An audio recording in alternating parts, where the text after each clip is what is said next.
Oh, Paimon's exhausted. It's just work, work, and more work. Paimon's little body can't handle this much longer.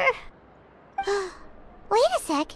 Now that Paimon thinks about it, haven't we been working non-stop for 3 days now? And now it's lunchtime! Oh, Paimon feels a shiver going down her spine. What's going to happen? But it doesn't seem like anything's changed at all. And we made it to the coupon cafeteria safely. Are the so-called hidden rules only a rumor after all? Well, there's no use to just guessing all day. Paimon's stomach has been grumbling the whole time. Let's just eat already. Paimon wonders what we'll get today. Maybe we'll get the super lucky meal. Wait, what? What in the world is this? What's with Paimon's food? And yours is the same. Is this stuff meat? But it looks and feels so bizarre. What kind of chef would make food like this?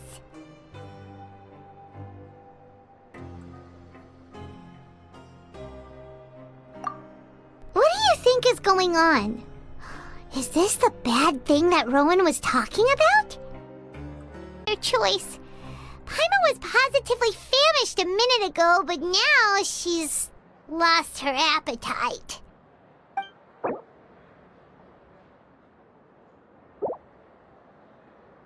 What would you like to do this afternoon? Okay, let's see if we can find any new leads.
I was injured a bit just now.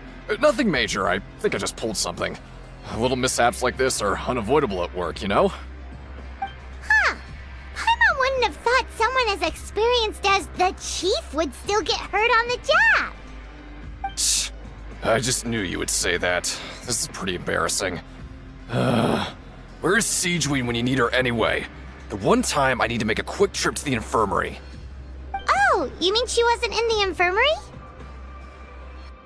Yeah. The rumors say that there's never anybody in the infirmary in the half hour before lunch, and nobody knows where Siegeween gets off to. Huh. That's actually really strange. Siegeween's always super dedicated to her work. Where else would she possibly go? Forget it. I can take care of a small sprain like this on my own anyway. No need to trouble her.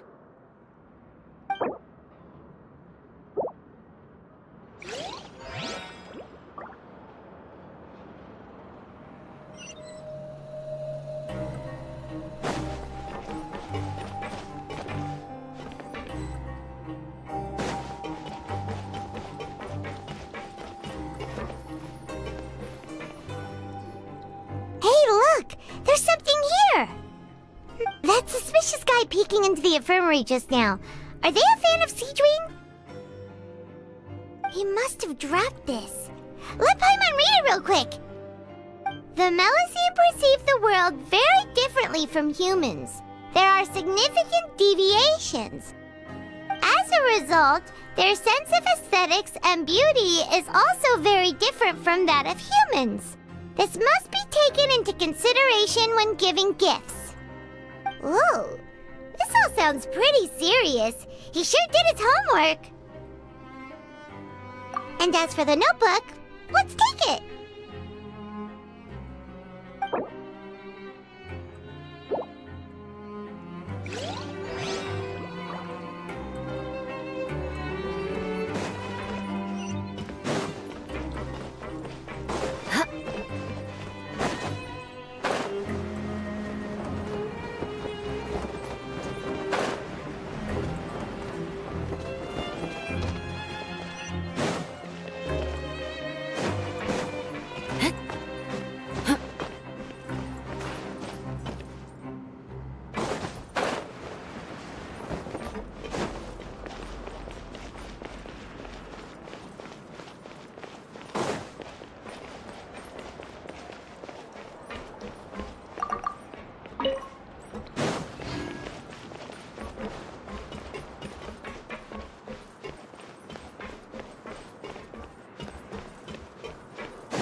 Aristocratic etiquette is all just for show.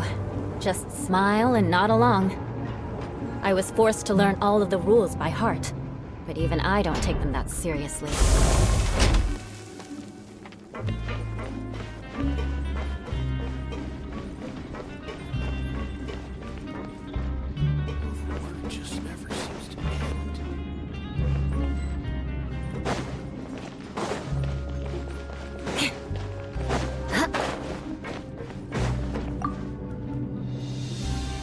Siegeween?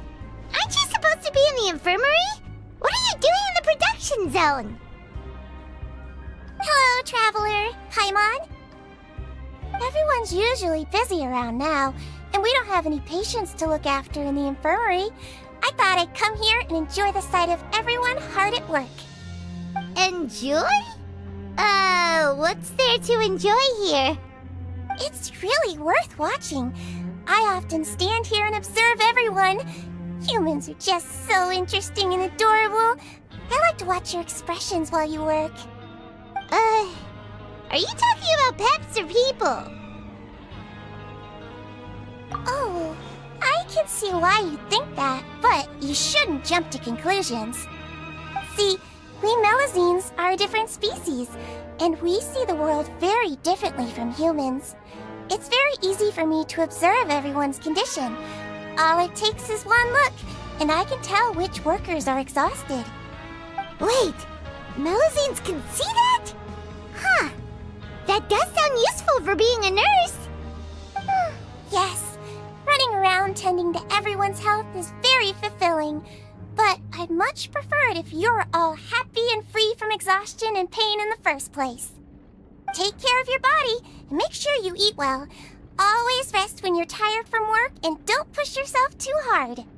We'll definitely take care of ourselves. Thanks for the reminder.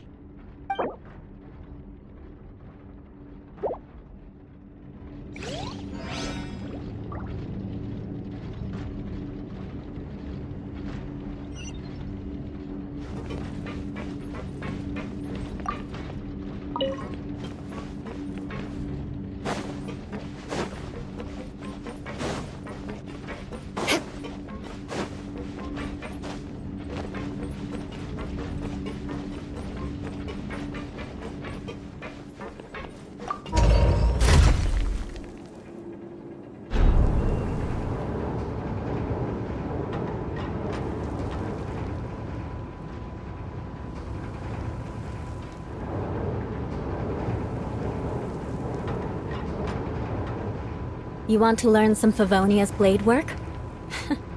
All right then, I'll teach you. Oh yes, I'll teach you all right. Mark my words.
You want to stop investigating and go rest? Okay, you should rest up. We'll be back at it tomorrow.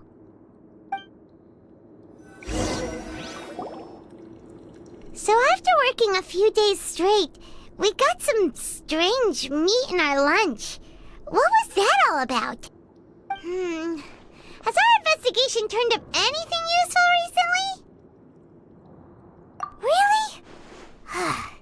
Then it looks like that part of the investigation has hit a dead end. Well, we'll keep searching for more clues tomorrow. Good night, Traveler.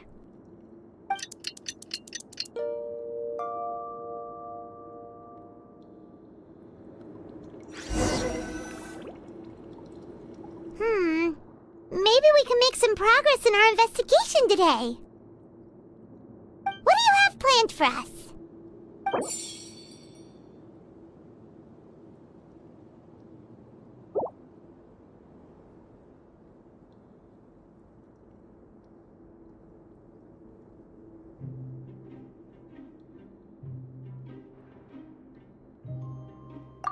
After working here so long, we're really starting to get the hang of it. But doing the same thing all the time can get old pretty quickly. How are you holding up?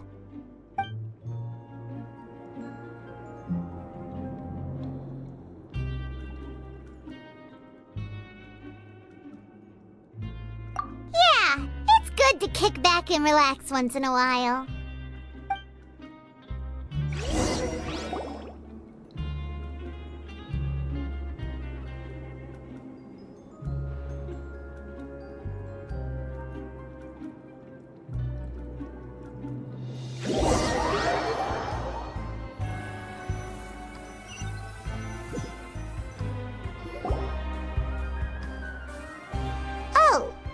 just a regular meal set.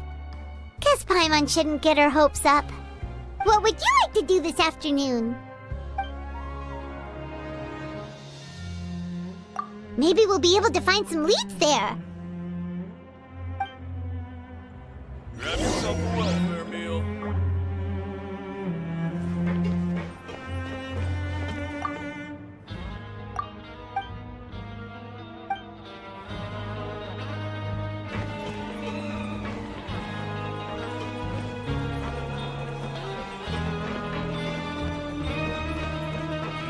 More speed.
More speed.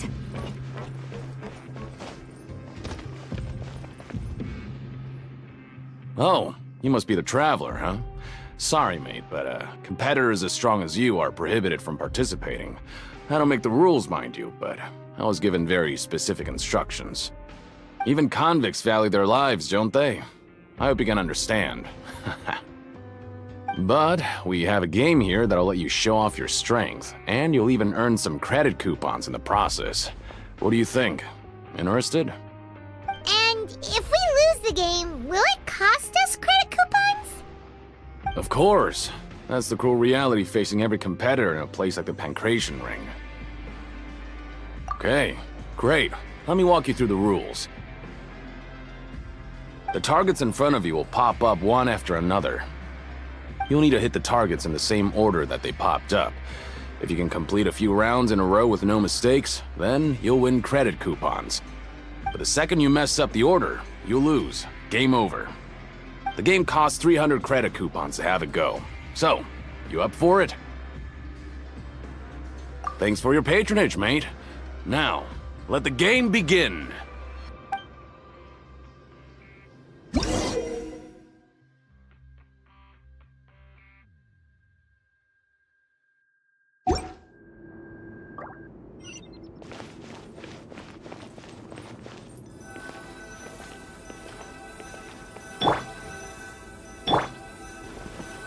Okay, do your best to hit the targets, just like Colin said!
Your strength really shouldn't be underestimated.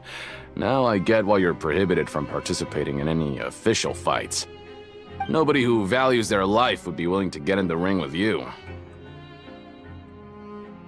However, You two haven't tried betting on the outcome of a pancration match yet, have you? Just go talk to Rusimov. Buy a ticket for whichever fighter you think will win. There's a big payout if the fighter you support comes out on top. But we don't know anything about the fighters. How can we possibly know who to support? That's normal. Just watch a few matches and get a feel for the fighters. It won't be long before you can pick winners in your sleep. He's got a point. Why don't we give it a try? If we have enough coupons, we could probably bet at random until we figure everything out. Huh. Bet at random, huh? Well, how should I put it? It's not like you can't do that, but I'd advise you to give it some more thought first. Huh? We shouldn't get too carried away. What's the problem? What? I never even picked a boxer before, and you already know about the rules? You're not just strong fighters. Seems you're pretty perceptive, too. Might as well tell you about it, since you already know that much. Plus, I think you've got the potential to be one of my greatest customers. I think I can let you in a bid. Besides, I don't want to risk ever losing a customer like you. Is it that serious? Okay. The hidden rule here is, if you buy both boxers' tickets and support them both, something bad will happen the next morning. So the rule is that we shouldn't pick both boxers in the same fight. But if anyone actually did that, wouldn't they be guaranteed to lose coupons? Who would do that anyway? And what do you mean by something bad will happen? How would I know? Not like I'm stupid enough to do that. But I've heard a story about the rule. According to the rumor, there was a masked boxer who possessed incredible skill and power. None of his opponents even stood a chance against him. However, in the final match, the organizers told him to take off his mask. He refused and never showed up to the fight. And after that, he was never seen again. Some say he died, or that he was taken care of by the event's organizers. But everyone remembers that he was someone who cherished honor above all else. In his eyes, supporting both boxers in a match would dishonor the competition itself. So you mean it's like a curse? He'll take vengeance on anyone who does that? No, he was always wearing a mask, like he was intentionally trying to hide his identity. I don't even know anything about his past. Traveler, do you think that boxer was... Huh? We will? You're not serious, are you? Look, here I was just trying to be nice and warn you, yet here you are trying to break it on purpose? Yeah, it sounds pretty scary to Paimon.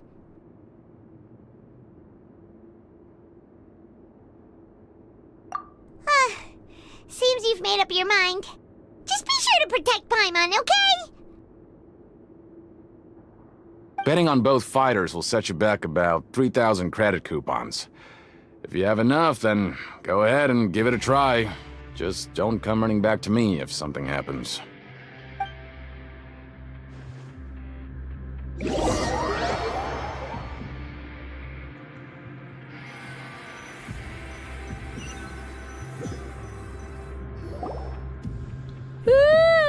We woke up so early today that Paimon's been nodding off all afternoon. Good thing it's finally time for bed.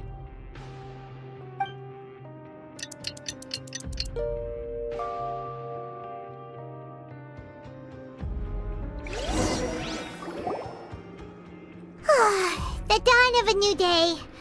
Paimon feels like we're getting used to life as convicts. Is that a good thing or a bad thing? What do you have planned for us?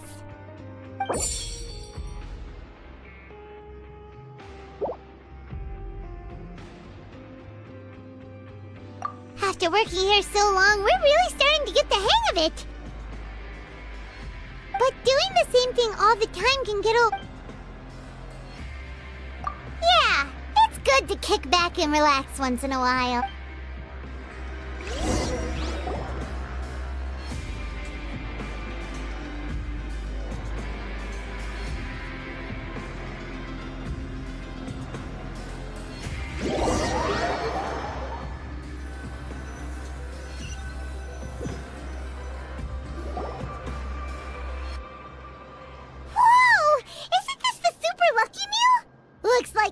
work really does get rewarded.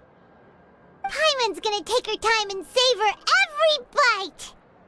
What would you like to do this afternoon?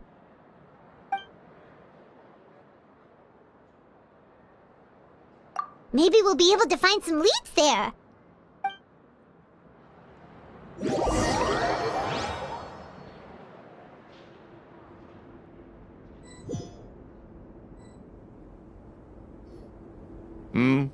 Are you two here to buy tickets? Better be quick about it. Another match is about to start. Who are the boxers in the next round? We have the reigning champ, Le Grappler, versus a contender from the Eastern Prison Block, Demon Horde. Are those their nicknames, or did they choose those names themselves? Either way, super weird. Since you're new around here, I'll help you out and give you a little suggestion. Even though Le Grappler is the crowd favorite, Demon Horde is a first-class dark horse with incredible potential. Anyway, for this match, I recommend that you pick... Huh? For both fighters? I can tell you're new to this, but I didn't think you were completely clueless. Maybe you don't quite understand the rules, no? Let me try to explain again for you more clearly. You see... Oh, no need. We're aware that we're going to lose coupons. Alright then, if you're absolutely sure. Remember, no refunds once you buy the tickets. Yeah, we got it! Just shut up and take our coupons!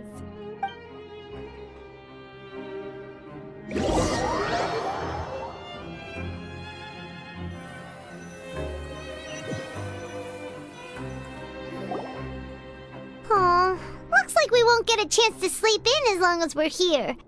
Let's get to bed early.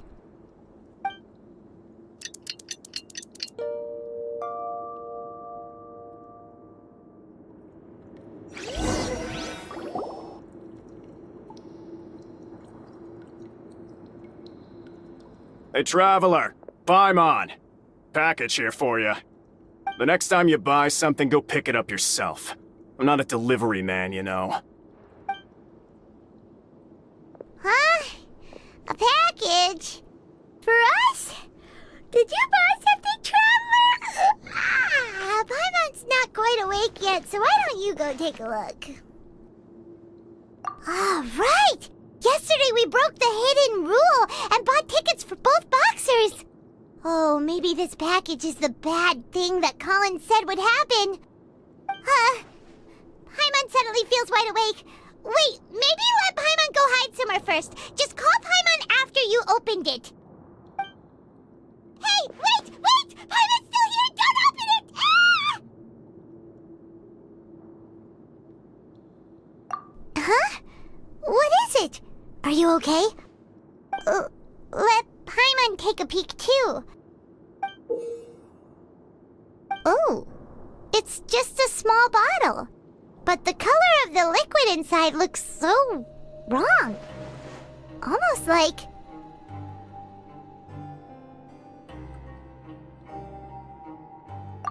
Alright, that's enough of that. No need to say it out loud. Paimon already knows what you're trying to say. Ugh! No way! Get that stuff away from Paimon! Paimon thinks we shouldn't open the bottle until we figured out what's going on. Just trust Paimon on this one, okay?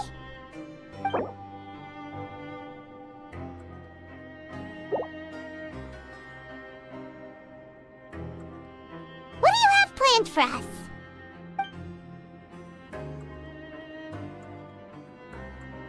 Though it feels nice to slack off a little, less work means less coupons. Let's make the most of our morning.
Aristocratic etiquette is all just for show.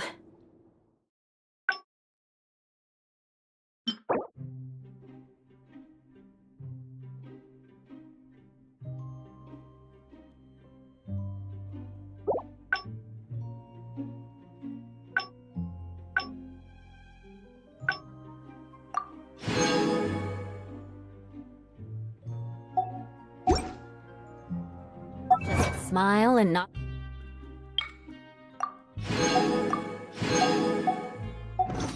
along. I was forced to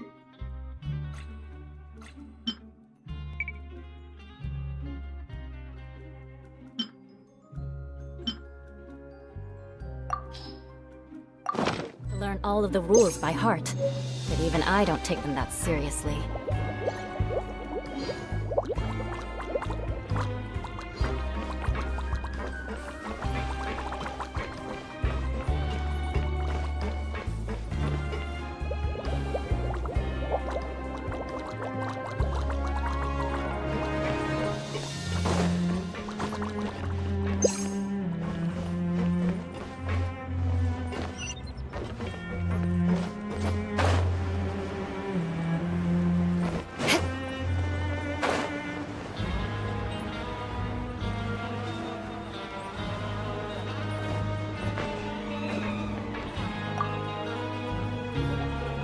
If there's no way to send it all out, then maybe I'll never get a chance to leave. Who are you? We've never seen you before, and you don't look like a fellow convict. I'm not! Of course I'm not. Please, don't mistake me for a criminal. I'm a good, law-abiding citizen. Then what are you doing here? You sure seem anxious about something. I'm a promoter for Fontaine, and I'm usually responsible for promoting our drink products. I thought I could complete my task here quickly and return to headquarters, but I've been here way longer than I anticipated. Oh, a promoter from Fontaine. So what kind of problem did you run into? I'm so upset. It's all because of that Duke. After discussing the company's promotional plans with him, he told me outright that my project was worthless. However, in light of our long history of successful collaboration, I still tried to patiently explain the details. However, to my surprise, he just cut me off while I was speaking. Let me take a moment and recall his exact words. I'm just gonna stop you there and say no. If anything, I'm saving you time. It seems you don't fully understand the value of credit coupons here, nor do you understand the value of your own products. The former is because you are from the overworld. That's understandable, and I don't blame you for that. But as for the latter, only someone monumentally stupid, so breathtakingly stupid that they were completely ignorant of the value of credit coupons, despite living in the underworld, would ever possibly consider buying your drink. Let's just forget it. Anyway, that's how he rejected my proposal and asked me to come up with another solution with the condition that it doesn't cause any trouble for him. Can you believe that guy? Well, he is the head honcho here. Not much you can do about that. We met him too and could tell that he's the kind of guy that's hard to pin down. Fine. I know I should just let it go. I'm on his turf after all. His house, his rules.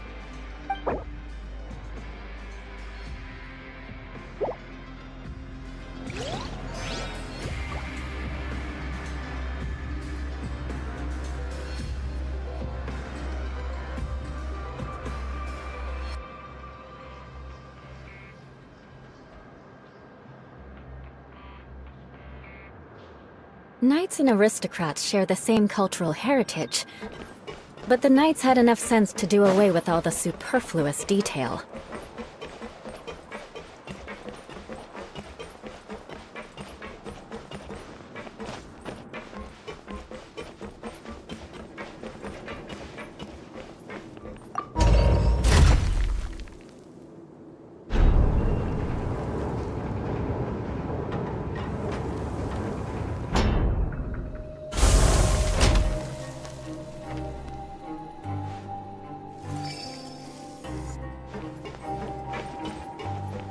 More speed.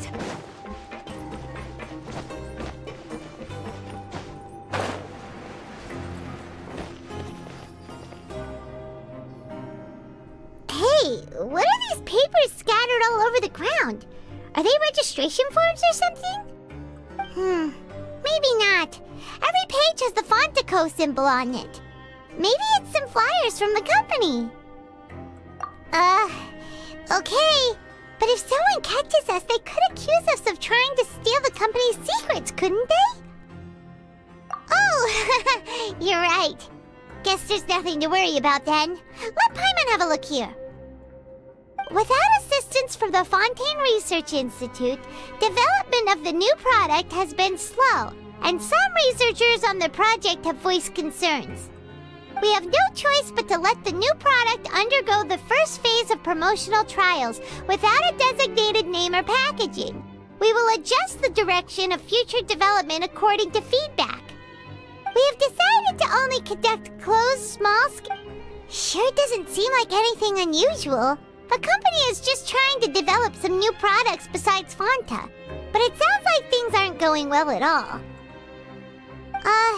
Let's put these papers back where we found them and make it look like nobody went through them. Okay, good.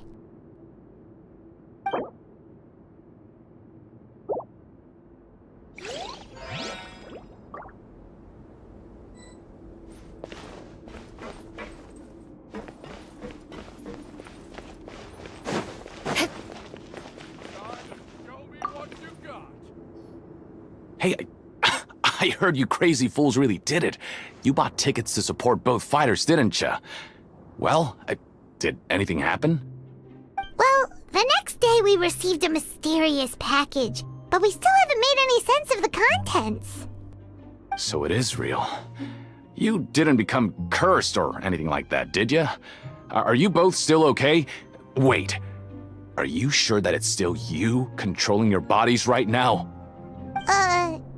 Paimon's not sure. What do you think, Traveler? Is Paimon still Paimon? Oh, okay. Well, that's good. Yeah, you two don't seem to have changed at all. But I wouldn't let your guard down just yet. Still, I didn't expect you would actually do it. You'd actually throw away coupons like that just to satisfy your curiosity? Even if we bought tickets like everybody else, it's not like we could hope to earn any coupons. When it comes to things like this, it's always the organizer who makes the real profits. Hey, just what are you trying to imply? The Pancration Ring is an honest business, and we really don't make much from selling tickets. We make so little that even the current tournaments can only be held thanks to funding from the producer of Fanta. Oh, so it's the company that manufactures Fanta sponsoring the events? Paimon thought all of this was thanks to the Duke's support. Let's just say it's a mutually beneficial arrangement. They reached out to us first, hoping to promote Fanta products in the Fortress of Meropide. Anyway, you try and take extra good care of yourselves these next few days, you hear?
More speed.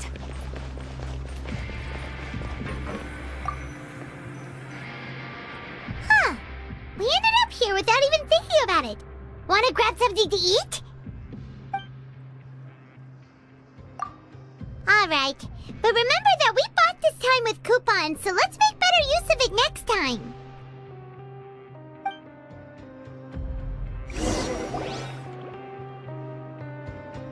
Oh, just a regular meal set. Guess Paimon shouldn't get her hopes up. What would you like to do this afternoon?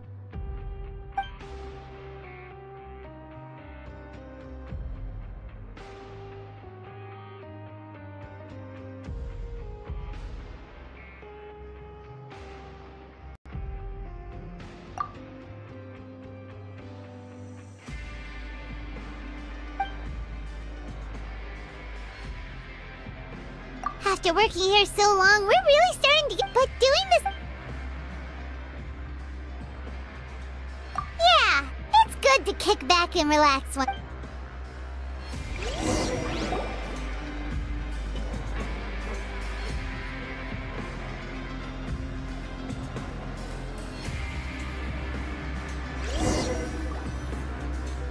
A mysterious box?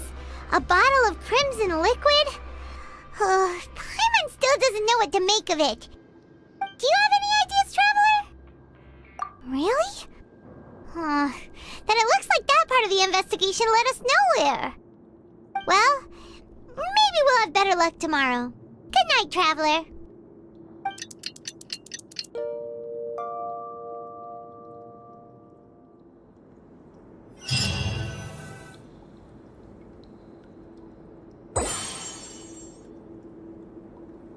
Okay, so we've investigated 2 of the hidden rules. Paimon didn't think this prison would have so many weird things going on. We'd better pick up the pace with our investigation, otherwise we'll never get anywhere. Yeah, let's skip work for now and put our time to good use.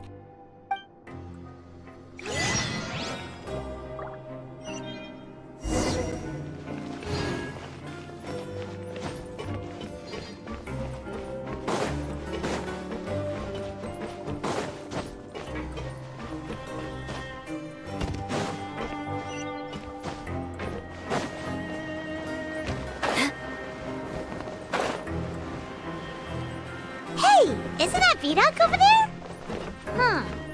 Is it just Paimon, or are there fewer people than usual here today?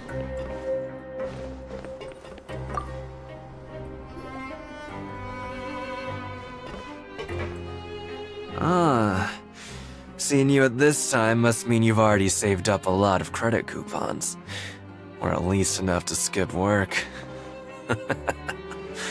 Seems you're getting into the swing of things around here.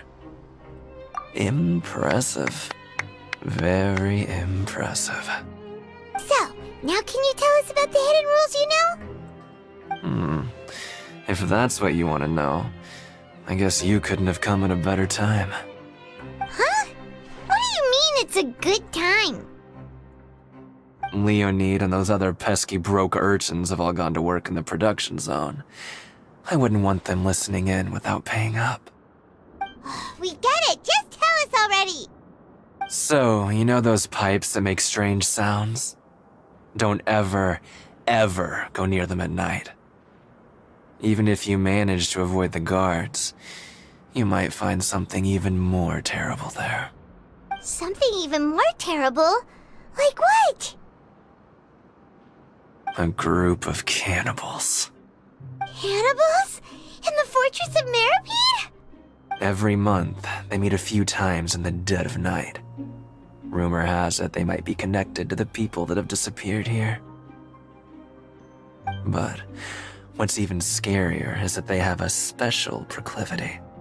Since they have no way to dispose of the leftover remains, they have ways to transform them into other forms and keep them in the fortress forever. Paimon might already know what you mean by other forms. So that's what's going on here. You two look pretty skeptical. No matter, learning the truth behind dark secrets isn't necessarily a good thing. I've got things to do too. I suggest you just act like I never told you anything. Traveler, can we just trust him on this one? Oh, blood and flesh entombed here for all eternity? Oh, so that's how you see the situation. Huh. You know, Paimon does feel a little better about it now.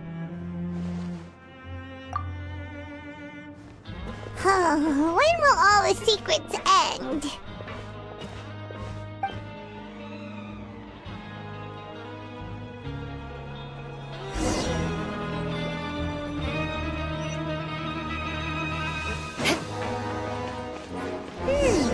Vidoc isn't here. But the guys who went to work in the morning are back. Let's go ask them! Just stay away from me. What? What are you saying? You shouldn't go around saying stuff like that.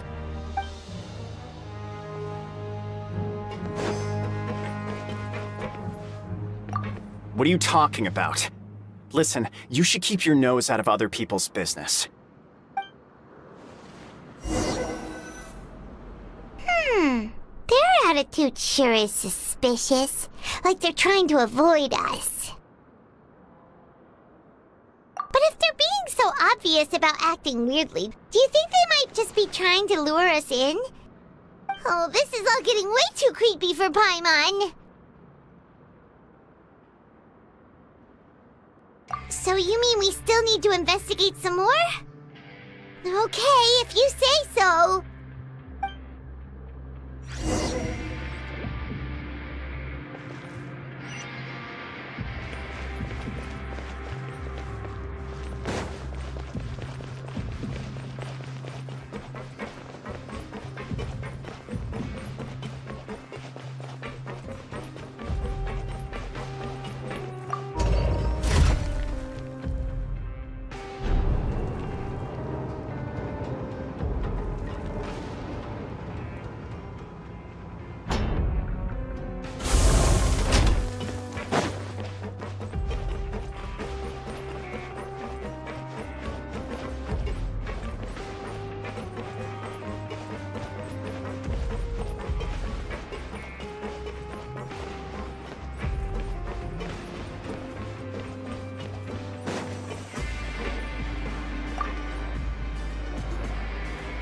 Fielding?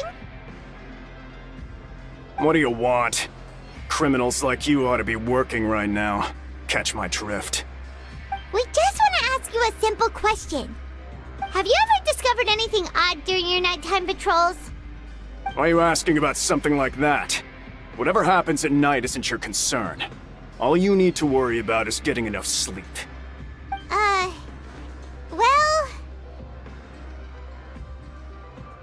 Right! We've heard it happens a few times every month. Paimon has sensitive ears, so it makes it hard to sleep. Really? I see. But it's not like I'm on duty every night. And now that you mention it, I recall my colleagues talking about something like that before. They say that strange things tend to happen at night on pipe cleaning days. Lots of us don't willingly take those shifts. So, what happens at night on pipe cleaning days? They just conduct regular cleaning of the fortress's drainage facilities. There are 3 pipe cleaning days per month, and it just so happens that today is one of the scheduled days.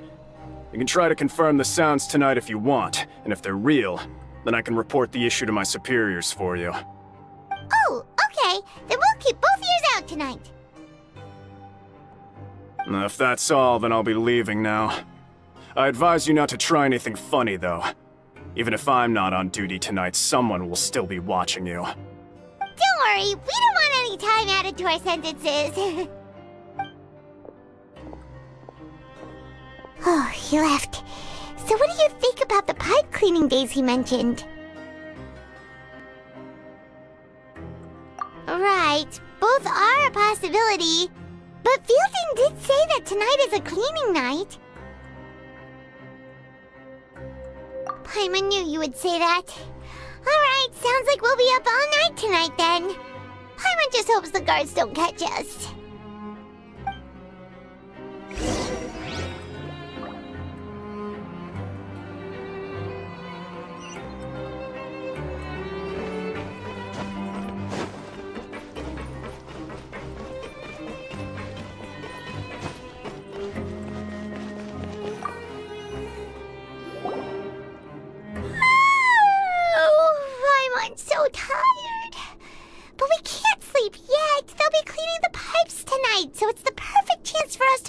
investigate. Whatever. Just be sure to wake Paimon if she dozes off. Paimon's worried something might happen if you go alone. Huh? Traveler? Did you fall asleep already?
Traveler, come on, wake up! Oh, it looked like you were just peacefully sleeping to Paimon. Well, what did you see this time? Really? So we're finally starting to figure out what actually happened! But what about the cannibals? How do you explain them? Okay, well, it's about time for us to get moving. Just be careful to avoid the patrolling guards.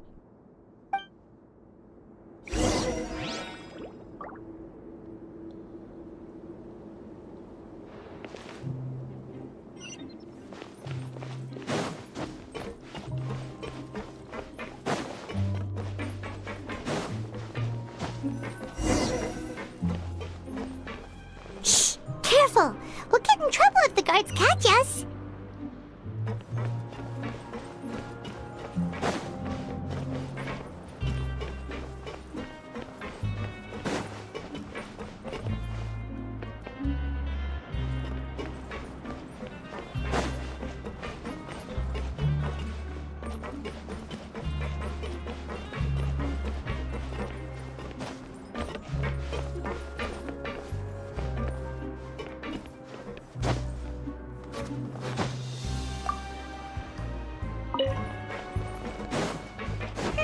This should be the place.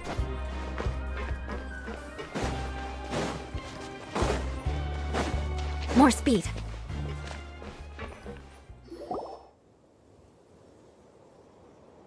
What? I know you. You were the ones we saw. Huh. You've got guts showing up here. You know who we are, right? You'd better leave now. Ain't nobody coming here to save you. What'd you say?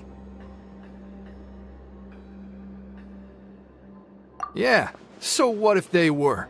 If you push us, we can make those rumors a reality at any time. Hey, what's the point of all those rumors anyway? What exactly are you trying to do? I don't have to tell you anything. If you turn around, go back to the dormitories and act like you never saw anything, then I'll pretend that you never showed up here. Yeah, scram. Nothing worth seeing here. Huh? What did you say? Isn't that exactly what Boss said when he left? Hey, do you know our boss? Whoa. We had no idea our boss was such a big deal. He always kept his identity a secret. So, did he have you come here to find us? Oh, so you're Child's crew here? Seems like he had no problem fitting in. We're the only ones who heard him say those words when he left that night. So unless he somehow told you those exact same words after that... All right. I guess that's proof enough for me. I believe you. Wow, those dreams of yours sure come in handy. We gave him the business for a while and would always give him a hard time when he first came to the Fortress of Maripede.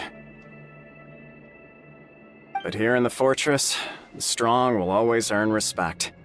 He was working the longest hours and racking up wins in the Pancration Ring. You could always see how amazing he was, even when he was teaching us a lesson. So eventually, we all decided to follow him. But one day, he suddenly told us that he had to find a way to escape this place, no matter the cost. He said it was because he heard that call again. And as his crew, if the boss wants something, then it's our job to get it done. So, we got to work, and used the hidden rules that were here to make up and spread the rumor about the cannibal rule. We just wanted to give him a better chance of escaping on a night after the pipes had been cleaned. Oh, thanks to your rumor, nobody would want to come anywhere near here, prisoner or guard. Wow, it sure is easy to exploit people's fear of the unknown. But has a child already escaped? Why are you all still coming here after pipe cleaning day?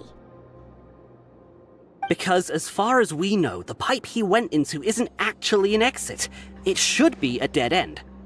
It leads to an abandoned factory area, and even if there were a way to escape from there into the sea, we're still way too deep. No one could ever reach the surface alive. But Boss still insisted on going in. It's like he was obsessed about it.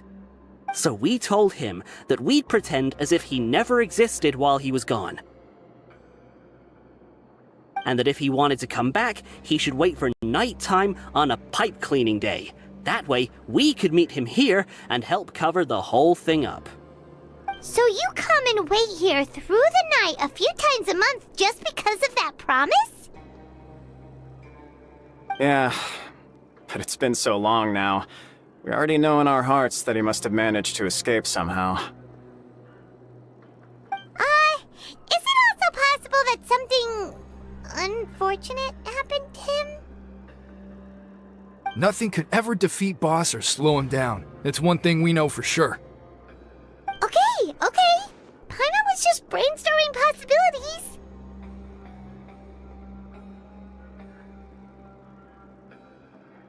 All right. Keep quiet and follow us.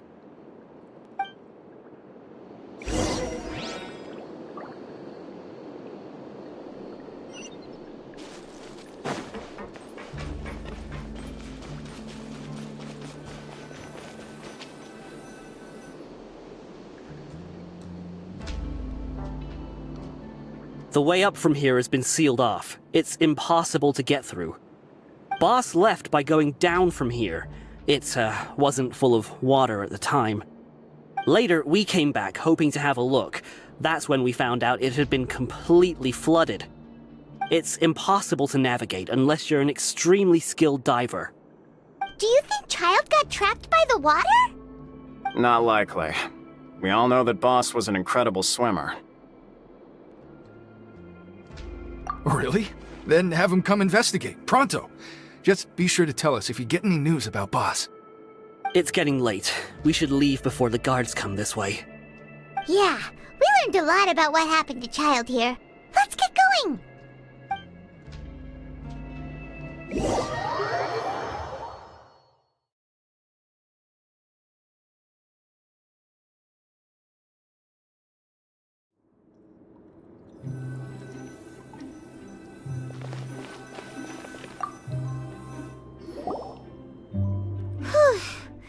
We finally learned some key information. Seems all of our investigative work has finally started to pay off. When you said you knew a diver, you were talking about Fremine, right? If we ask Linny, he'll definitely have Fremine help us. Ugh. Why is Child like this? What was he doing going into the pipes? Not making our jobs easier, that's for sure. Fortunately, though, it seems like it's only a matter of time now before we find out what really happened. Now that we can finally relax, Paimon's starting to feel super sleepy. Let's try to get some rest while we still can. Nighty-night, traveler!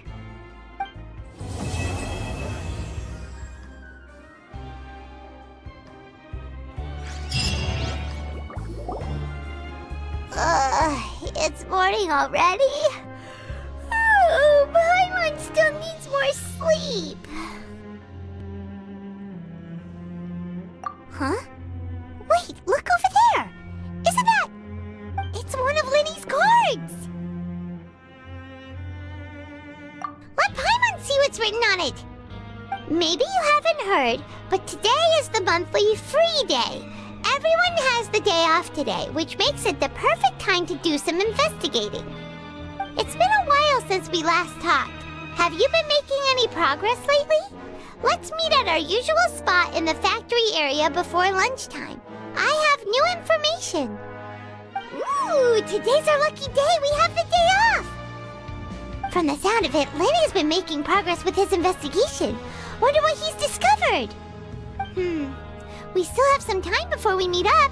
Let's talk with the people here for a bit more before we go.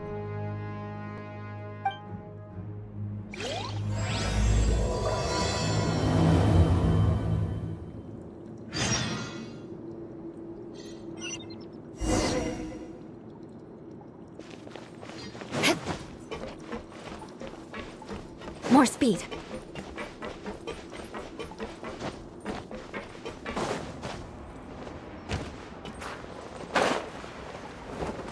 Time to scout.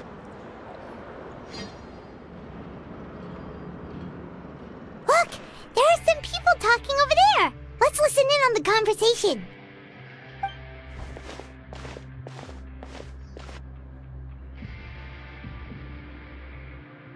If you ask me, those pompous parasites on the surface act like they're all a bunch of aristocrats. Do any of them give half a hoot about a bunch of dogs like us? Hey, speak for yourself, mate. I'm no dog. Oh, you think you're special or something? If you're here, then you're just a convict like the rest of us. I've heard that even if you're released after serving your sentence, going back to life on the surface ain't any better. Once a criminal, always a criminal. We're marked for life. I don't buy that. Hey, how cool would it be if the whole world was destroyed by a giant flood and everyone had to start over from nothing? What kind of filthy bilgewater are you spewing? I have family up there. You best listen. Things ain't so great on the surface, but who says that you have to leave? I've heard that you can still stay here and work even after you've served your sentence. Not bad if you ask me. Who wants to live in the ruddy overworld anyway? And what makes you think they want to hire someone like you? It's one of the great mysteries of the universe, how someone as useless as you is so confident. Whoa. Sounds like they're really unhappy about the overworld. Speaking of which, Paimon never heard anyone use the words overworld or underworld when we were living up there. Is it only something the inmates down here say? That's true.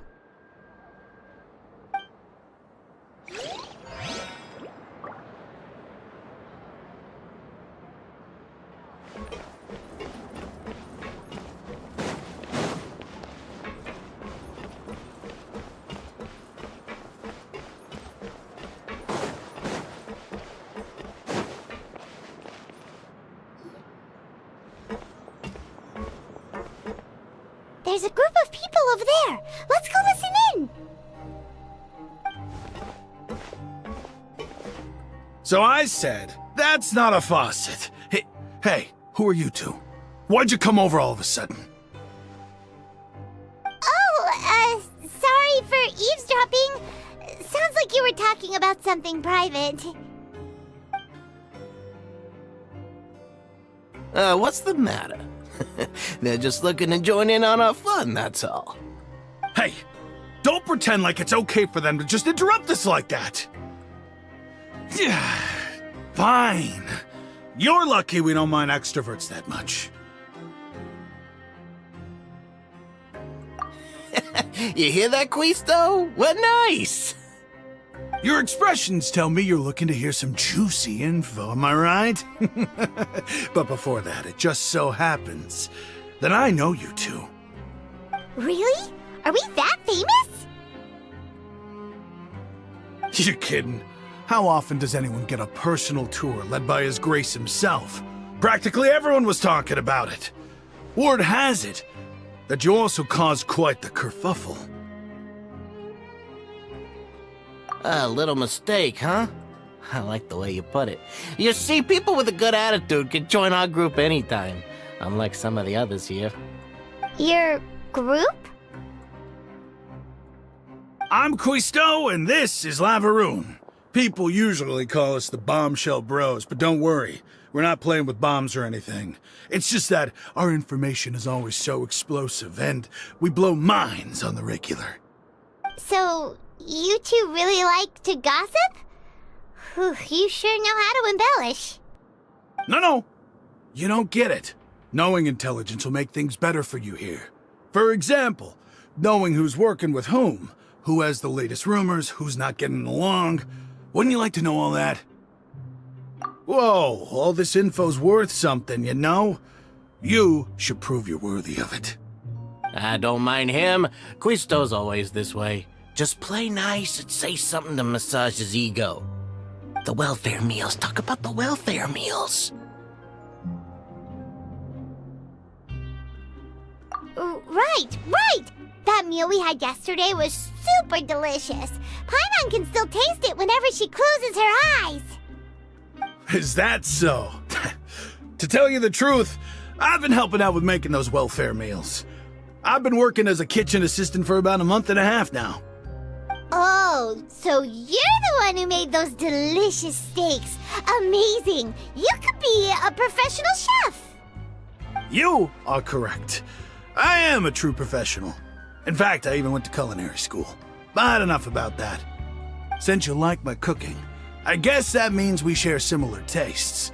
Listen carefully. This little bombshell will help you learn what's really going on here in the fortress.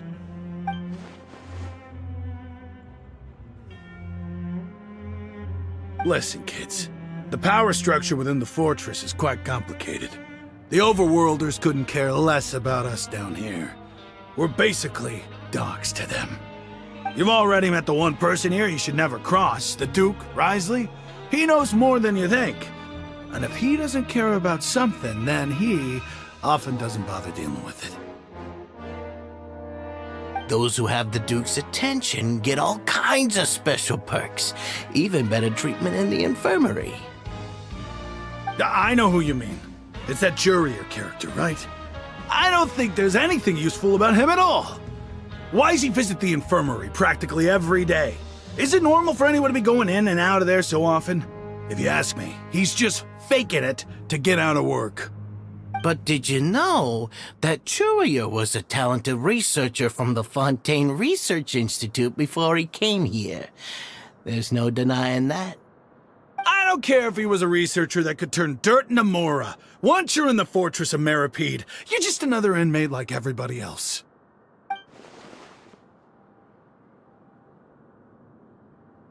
Speaking of which, the last time I saw him, he was passing by in the corridor with Lorvine. I also heard they started arguing in the library and got into a fight, right? Guess that's just how terrible of a guy he is. You mean he hit a woman? Wow, I never imagined he was that bad. But that Lorvine's also quite the odd one, you know? She's always gabbing away, got into a fight with a man, and she also got sent to the infirmary. Come to think of it, I always see her going to the sick bay every couple of days, too. Huh. Wait a second. You don't think? Do you think could it be that they're secretly meeting there to go on dates? But it's really hard to imagine. After all, I do remember seeing Lorvine beat Jurier to a pulp that one time. And we might be overthinking things.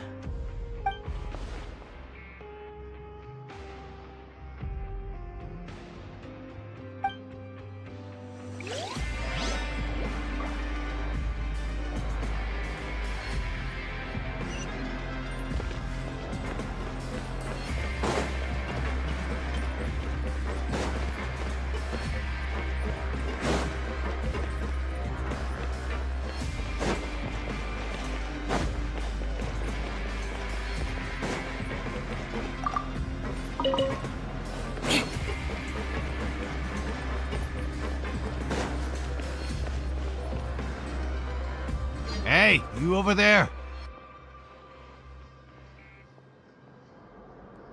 Yeah, you! Say, do you like playing card games? You know, like Genius Invocation TCG? You TCG players are like mint in the wild, literally sprouting up everywhere. Hey, come on now. What's wrong with finding fellow Invocation aficionados? Anyway, care to join me for a game? Alright. No pressure. But why would you be looking for people to play Genius Invocation in a place like this? Don't people usually come here to fight? Whether you're throwing down cards or throwing punches, it's all a competition, isn't it? It's all the same in my eyes. There are lots of card players here in the fortress. When I saw you, I immediately thought, hey, even outsiders from other nations play cards. So I came over to say hi. Sure. Great! Since you've been here longer than us, you need to flex your seniority a little bit, right?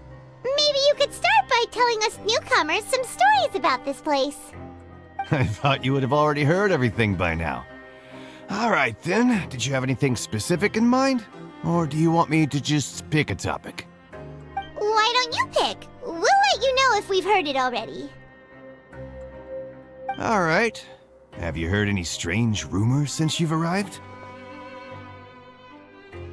Ben, did you know that there are some people who are always gossiping over in the corner?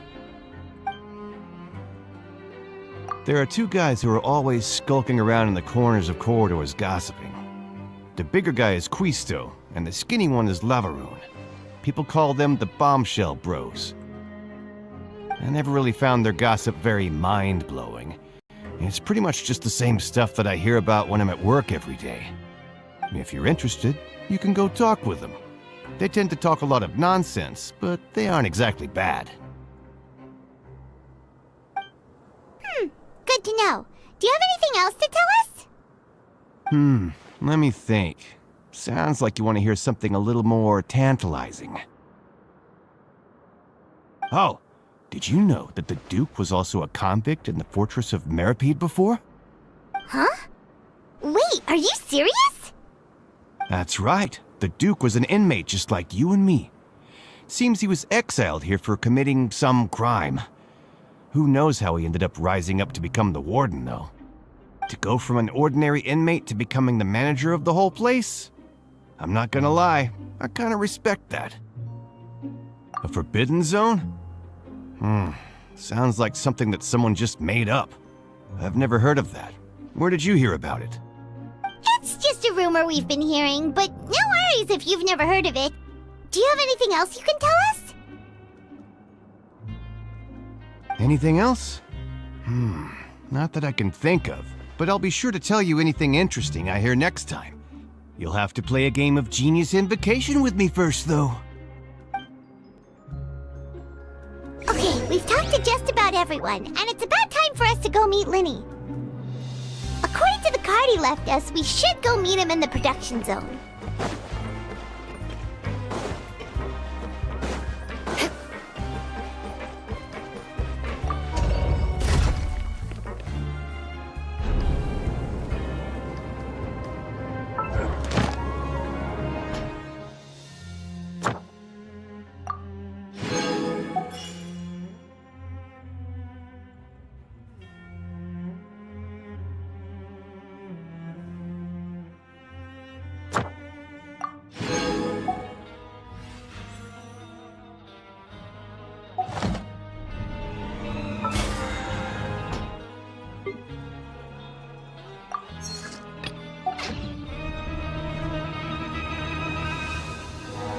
All right, then. I'll teach you. Oh, yes. I'll teach you all right. Mark my words.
Huh?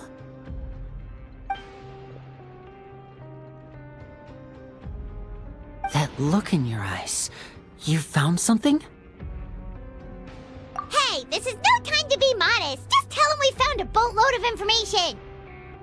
Oh, as expected of the legendary duo, you have my full and undivided attention.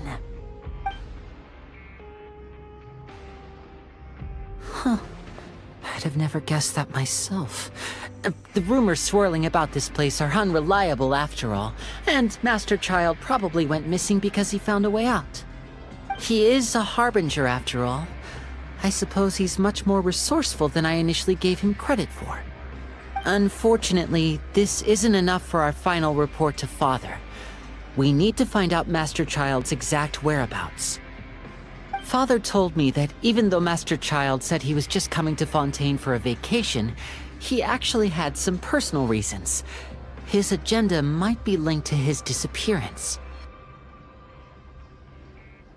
His escape route is already flooded, so we'll have to task someone with professional diving skills to chase after him.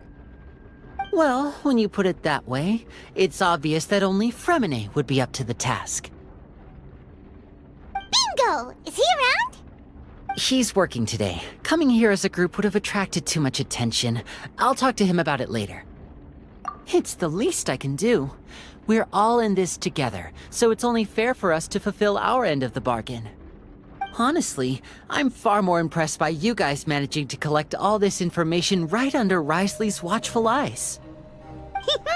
Collecting information has always been our strong point. Now, let me think. To find out more information, Fremine will have to retrace Master Child's original route. And if he's to do that, he'll have to set out on the next pipe cleaning day at the earliest. That's 6 days from now. And after that, he'll probably take another 2 or 3 days to return. You can even estimate how long it'll take for him to get back? We've been working together for a long time. We know each other's capabilities like the backs of our hands. Traveler, what say you to meeting here 9 days from now? We'll be able to pick up Fremine while we're at it, too.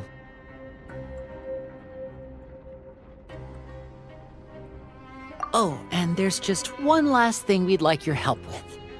Though we can just sit back and wait for Fremine's report on Master Child's whereabouts, we still need to make more progress on the investigation of the Forbidden Zone. Fremine's no master of disguise. Lynette's still working on getting intel from the other areas, and I'll need to spend some time helping Fremine prepare for his diving mission. So, you are the only ones we can count on. What do you want us to do? Will it be hard? Well, I won't call it easy per se, but I think you'll be able to pull it off. Listen carefully. You'll need to find an excuse to get into the infirmary and investigate the room and environs. You've mentioned several sketchy-looking people always meeting at the infirmary earlier, so it probably has something to do with the secret we're hoping to uncover. You've already met the head nurse, so she'll be less suspicious of you. Investigate the internal structure of the infirmary and any active dealings within, and pass those on to me alongside anything else you're able to discover. But also, there's no need to take risks. Don't forget, safety always comes first. No, when it comes to intelligence gathering, I'd never consider you to be an amateur. Didn't you say it yourself? It's always been your strong suit. I'll believe anything as long as it comes from you. So, please prove your prowess to me once again. All right, then we'll head out as soon as we finish our prep. Let's go our separate ways for now, then. Don't forget, we meet here again in 9 days. Stay safe.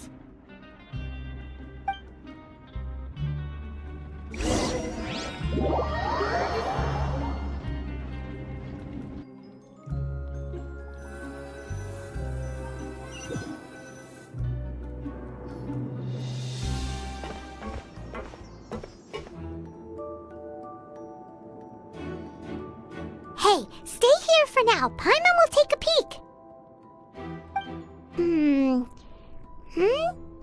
There seem to be several people inside.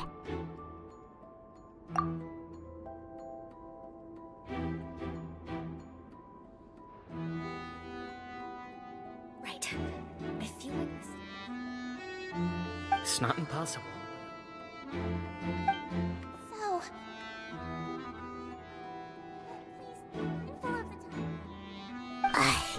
It's a bit hard to understand them from here, so why don't we just try to talk to them in person? Let's go as soon as you're ready.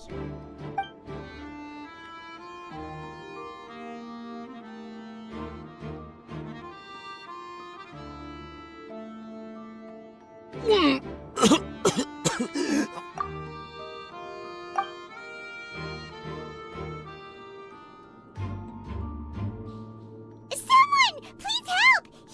He's sick! Whoa, are you okay? Oh my! What's wrong, little one? There's no need to panic.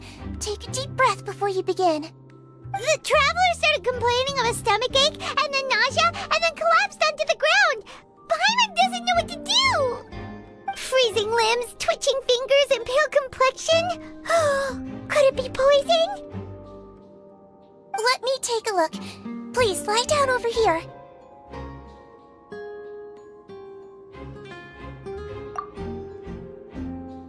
Don't worry, I'll get you to the bed safely. Here, hold on to my shoulder and walk slowly.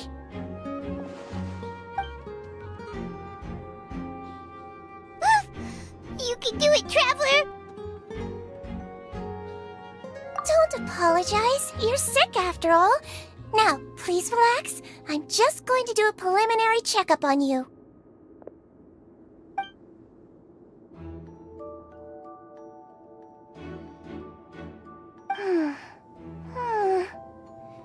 I see now. My checkup has confirmed that he's not in any mortal danger. That's our worst fear out of the way. Eh? Oh, that's good. But... I'll continue my diagnosis of the patient now. Please, relax and take a deep breath.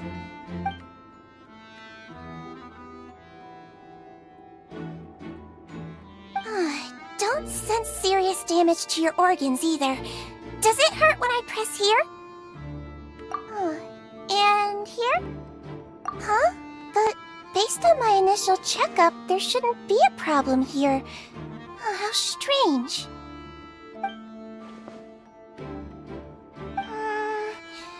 What about here? Does this... Oh. I understand. So that's what it is. I think you just ate something that disagreed with you. That's all. Nothing too serious. Outside of a pretty bad stomachache when it decides to act up. So that's what it is. Thank goodness it's not anything more serious. And there have been other inmates complaining about the food recently. I'll inform our head chef, Mr. Woolsey, of this problem as soon as possible. Congratulations! The health risk is incredibly low, so you should recover within a couple days. Why don't you take a rest here while I go get some medicine for you? Miss Levine, I'll have to trouble you to help me look after this new patient while I'm gone. Very well. And she hopped away just like that.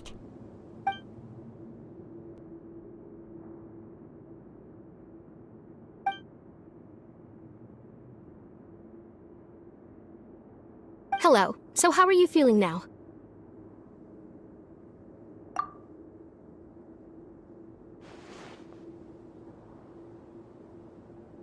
His stomach ache's really bad. He was stumbling about the whole way here, so Paimon's really worried. If Miss Sijuin says it's not a serious problem, then there's no need to worry. She's the best medic we've got down here. But it also looks like she's the only medic you've got down here. Well, that's true. What do you mean, that's true? That's really misrepresenting the situation. Of course I can't speak for the whole fortress, but it's not like everyone imprisoned here is useless, you know?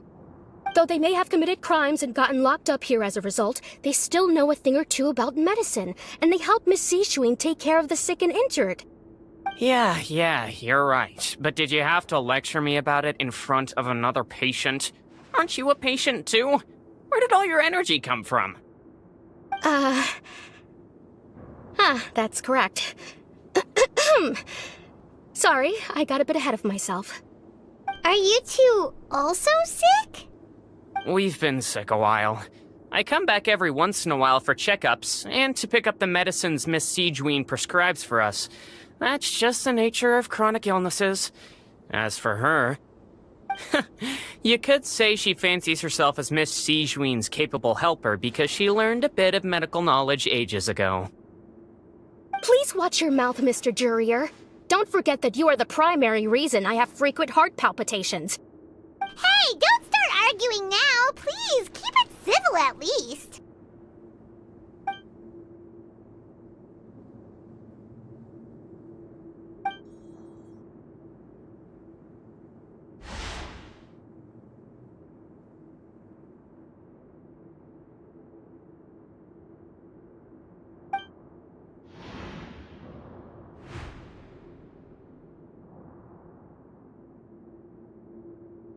Hey! There's no need to fight! Everyone will be released someday, so there's no need to argue over silly things like this! But... Release. It's way too early for us to even think about that.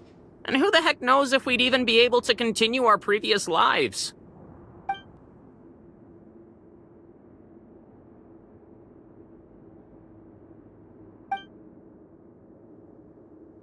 Please allow me to end this boring and useless conversation. Oh, and Mr. Jurier, I don't want to see your face here again anytime soon. And same to you, Miss Lorvine. Anyway, that was more than enough rest for me, so I'm going to get out of this excessively noisy place. See you later, everyone. He just slowly walked off like that? That's just what he's like. I'm sorry you had to see all of that. I'm Lorvine, and that's... Well, his name is Jurier, but I hope you'll never have cause to remember his name.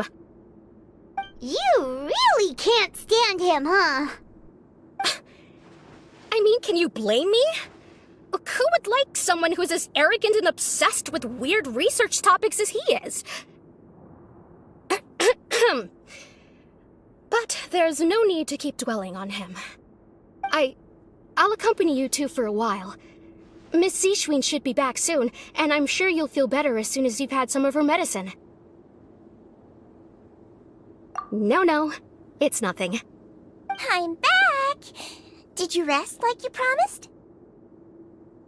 Thank you for getting our medicine, Miss Siegewien. Did you all cooperate with your bed rest? I trust that nobody got up to walk around. Good. Here, this should be 2 days' worth of medicine for you. Take 1 pill now, and then continue your bed rest.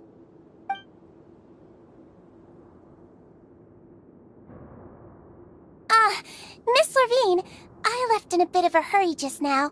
Do you still remember if we discussed the color of the pill that you should be taking today? I remember. You said it should be yellow.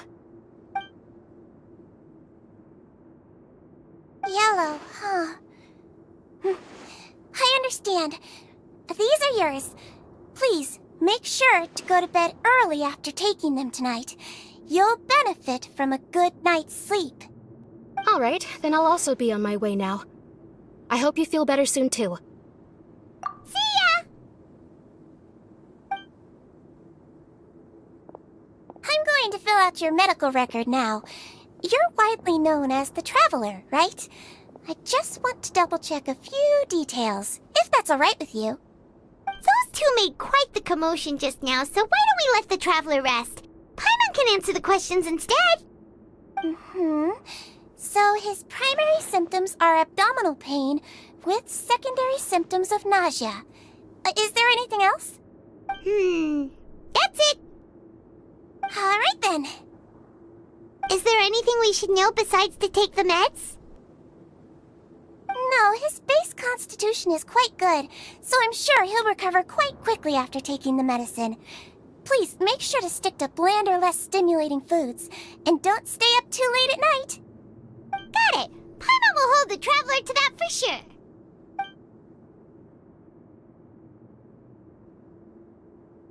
Oh, you're going to take a nap already? Okay then, you get some rest.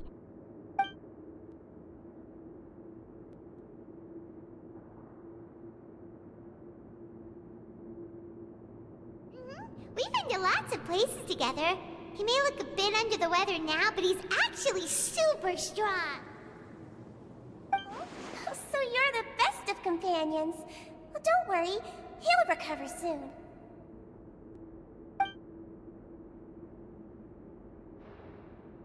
Ah, you're awake. How do you feel? You slept for a really long time, but we never left.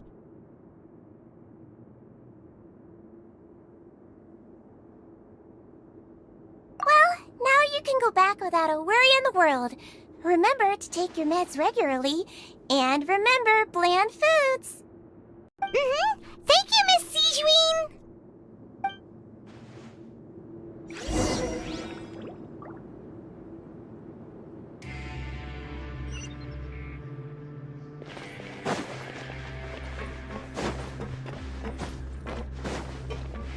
More speed.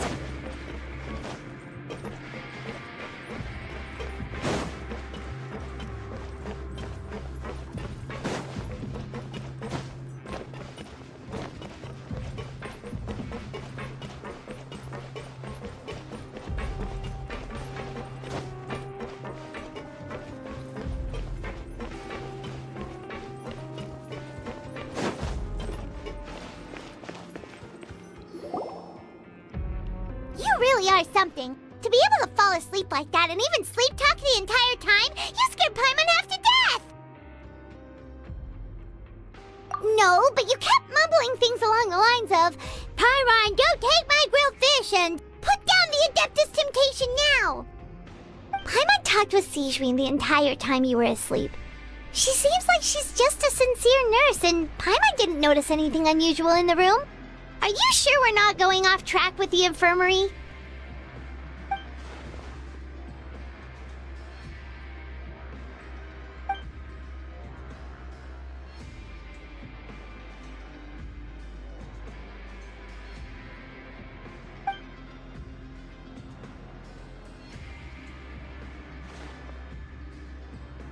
Whoa! You really are super thorough! All those tiny little suspicious things that Paimon didn't even pick up on! We've gotta give the info to Linny!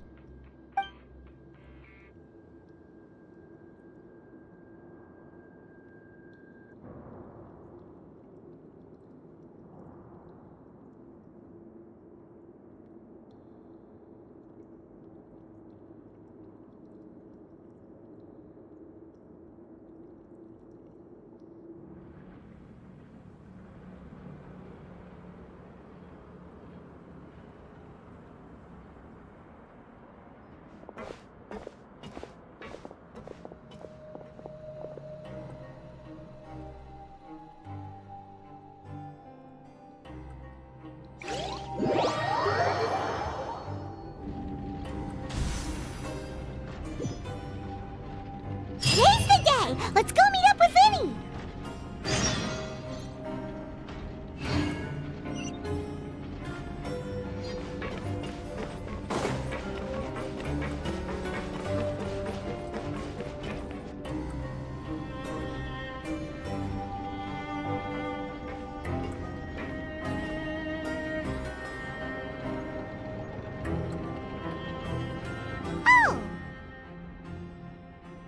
Hmm?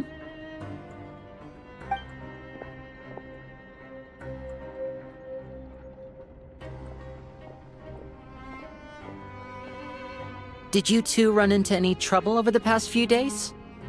No, we just worked our shifts according to the schedule. Nothing weird happened.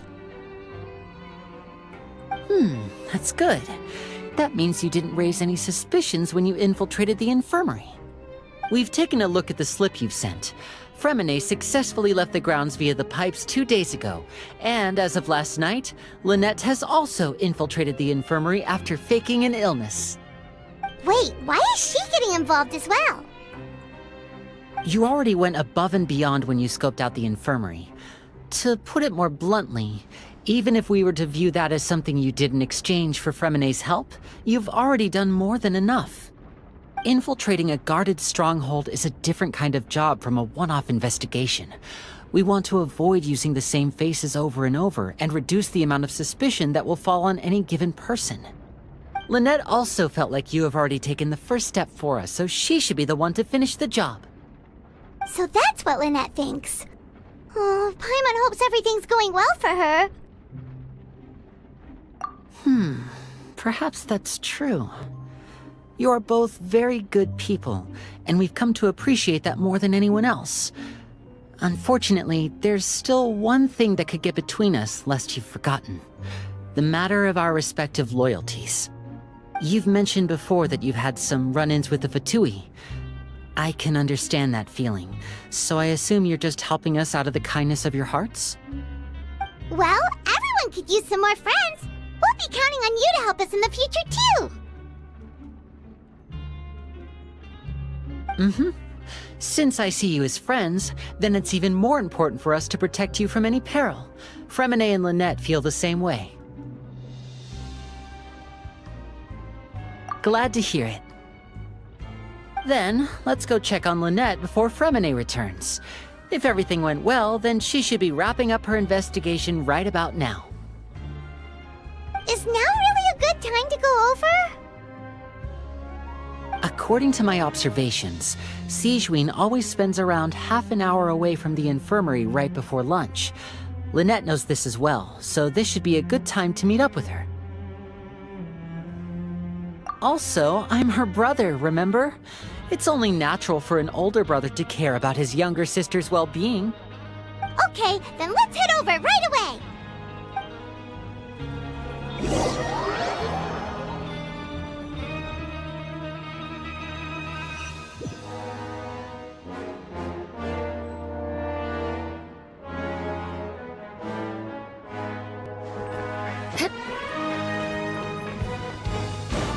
More speed.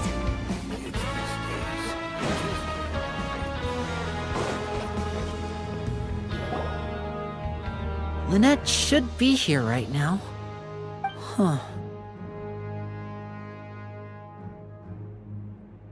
Strange. Lynette? As expected, Sigewinne isn't here, but why isn't Lynette here?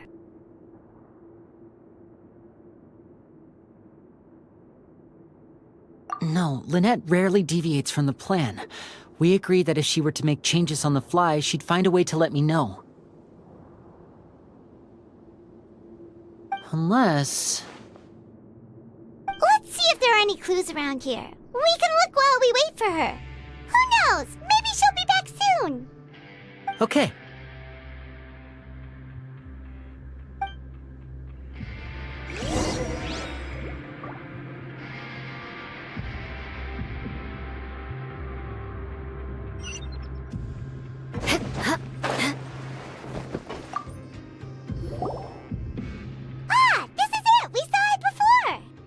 Wait, this thing? It doesn't look like it's been disguised that well.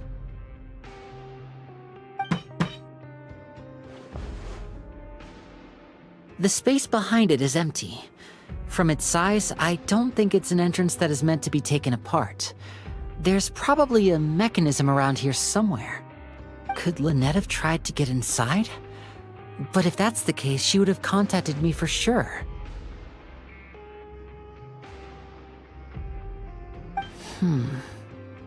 Let's look around here for some more clues. Don't panic, just take another look.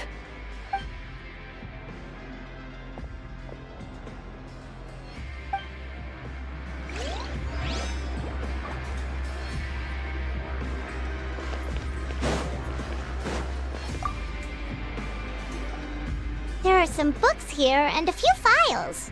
They all look like medical records.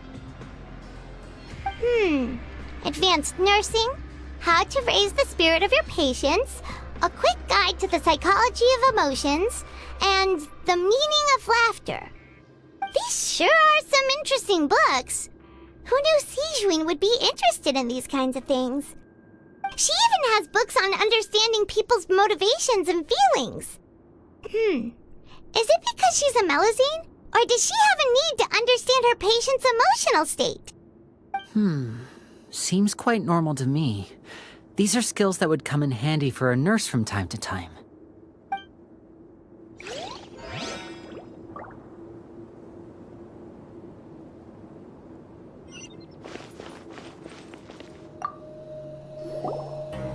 None of the beds have any signs of having been slept in.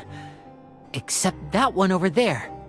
That's the one Lynette must have used, right? You said she was pretending to be sick. Mm-hmm. She would have said her migraine was having a particularly bad flare-up. Generally speaking, the head nurse would then ask her to lie down and rest while she left to retrieve the medication. Which means either the head nurse didn't return the entire time from when Lynette laid down up until she left the bed, or the nurse intentionally left it this way.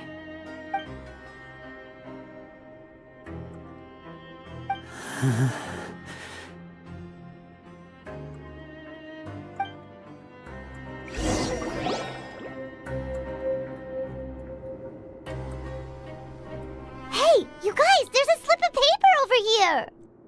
A slip of paper? It's right over here, and there's a bunch written on it too.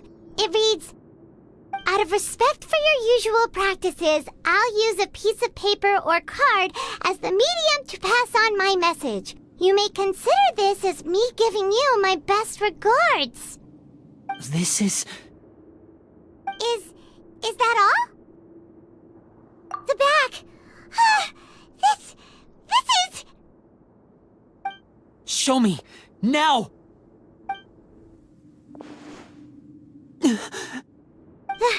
That look on your face. Paimon's reading it now. Would you care to guess where Miss Lynette of the Fatui could be right now? No. Could she have... Is she already... Wriothesley. Did he deliberately leave the infirmary unguarded to use it as bait? Wait, you mean he was aware of our goals from the very beginning? But why? We didn't run into any trouble last time, and he also never reached out to us since. Yes, that is a crucial question. Wriothesley, he doesn't do anything without a clear goal or reason. So this means he had no concerns about your activities from the very beginning. You're not from the same camp as us. You were sent down here by Neuvillette, so you have no conflict of interest with Wriothesley. We're a completely different story, though. I'd like to know that, too. Why did he only go after her? Don't panic. Just think everything over. I have to stay calm. This is not like what happened last time. The situation's different now. Wait, you're right. Wait, but that means... The fact that Fremine was able to leave the grounds... Could Wriothesley have let him go as well? But what does he gain by letting Fremine leave like that?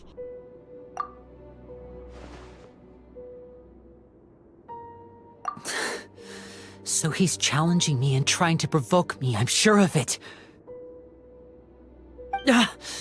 We never should have sent out Fremine. We had to go through all that trouble to find an opening to sneak him around the guards and into the pipe, and we even thought luck was on our side. If Wriothesley let him leave on purpose, then he's probably in a terrible spot now as well. Lenny's getting more and more panicked. We have to calm him down. Don't be like this, Lenny. Fremine wouldn't have left if we hadn't told you about Child. That was our fault. No, I'm the leader of this operation, and I'm the one responsible for this team. I was the one who failed to protect them. I'll go talk to Wriothesley. Hey, don't be reckless! Traveler, please, talk some sense into him! I simply cannot allow Lynette to be abducted again. I have to go. I'll find a way to get them back!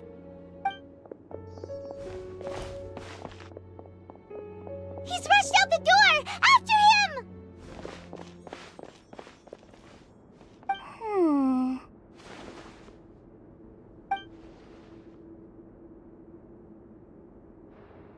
Right.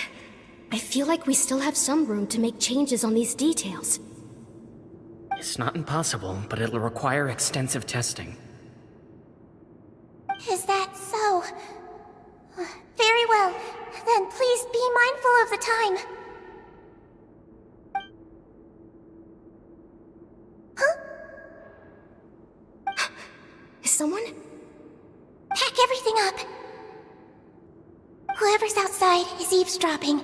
They'll probably come in once we stop talking. Someone! Please help! He's sick!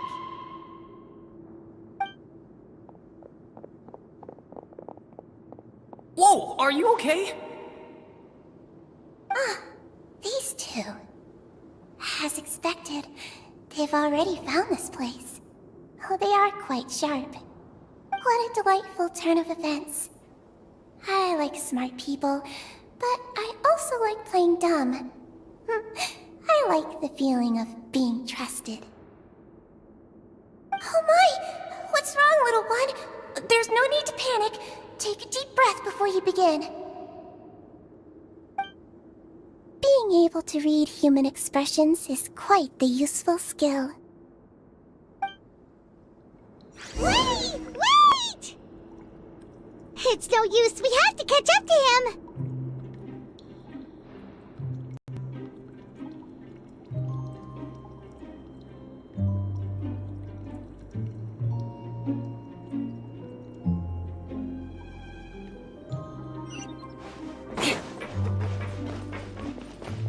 Kids these days, you just can't run. He's already out of sight! How is he so fast? Let's go head him off at Wriothesley's office!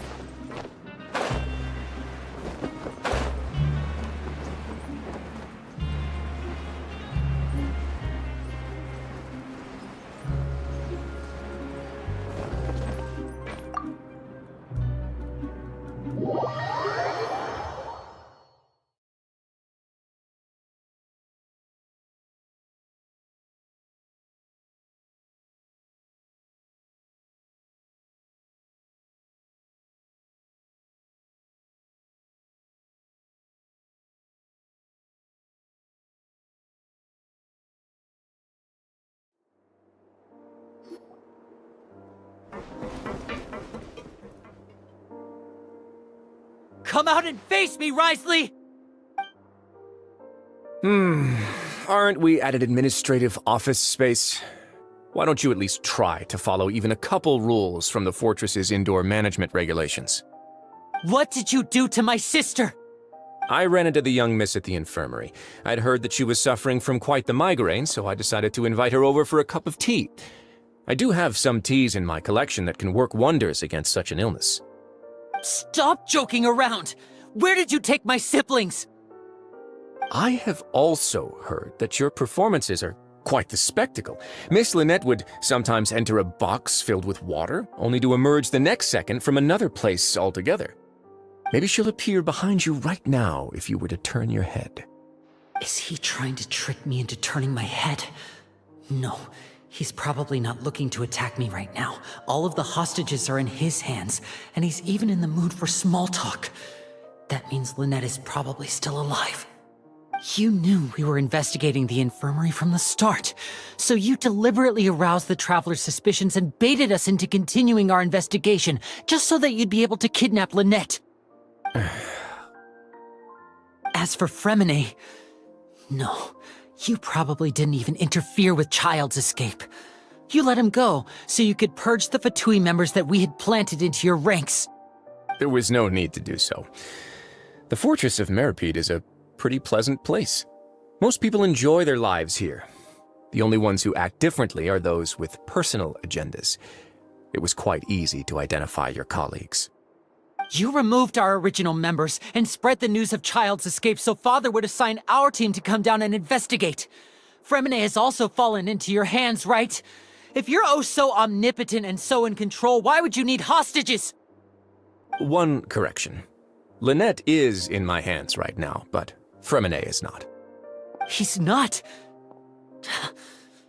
What do you really want? Winnie! Oh, wonderful. Everyone is here, so I'll only need to say this once. Thank you so much for cooperating with me. Eager and to the point, I see. Alas, only Miss Lynette is currently having a cup of the fortress's finest tea. Although, as per your original plan, Mr. Fremine should also have returned to the fortress by now. but he has neither shown up within my gates, nor has he been taken into any kind of custody. So where do you think he may be right now? Wait, you can't mean... You locked him outside in the sea? I closed the fortress's gate to the outside world. That's all. Fremene's a star diver, so he should be fine, right? No, we're still here, so he definitely tried to find a way to come back for us. So we can't assume he might have made a break for the surface. But why would I do this, you may be asking? To have an audience with you, of course. My intel tells me that Mr. Linney is a great magician, so it's only natural for me to want to have some cards of my own when it comes to negotiating. Besides, I do recall you mentioning to Miss Lynette that you've always wanted to have a face-to-face meeting with the Lord of the Fortress of Meripede, regardless of whether it was in a personal or a professional capacity. Well, you got your wish. So, you've been keeping tabs on us before we even set foot in the fortress. Some of my folks just happened to hear a thing or two, that's all. In any case, I will be straight with you. I was willing to play dumb and turn a blind eye, so we had a pleasant few days playing games together here. But once you started focusing on the Forbidden Zone, all of that changed. Mr. Linney, the cards are stacked against you right now. Miss Lynette is in my hands, and you need do but one thing to guarantee their safety. I would like you to contact your superior, and ideally invite her over for a cup of tea with me. You want to see Father? But why should she bother giving you an audience? Well, if she cares for the well-being of her dearest children, she should have plenty of motivation to join me for a parents' evening. I've heard that the bonds between the members of the House of the Hearth are like the bonds of family. I don't see why she would refuse. Why did you think Father sent us to handle the Fortress of Meripede? This place is basically a no-man's land. It wouldn't be fitting for anyone as important as a Harbinger like Father to come here in person. Oh, I see. So it's because she doesn't care for my place here. That's such a shame. After all, I've amassed quite the tea collection. I was looking forward to sharing it with her. Both Monsieur Neuvillette and Lady Farina have already received many samples as gifts. Was this the extent of your master plan to get to Father? No matter how much pressure you may put on me, I won't allow you to use us to blackmail her. You people really are difficult to get along with. All I'm asking for is a face-to-face conversation. Does she truly have no interest in the fortress's secret? Mr. Linney, you have one last chance to invite your father here. If you refuse... Linney!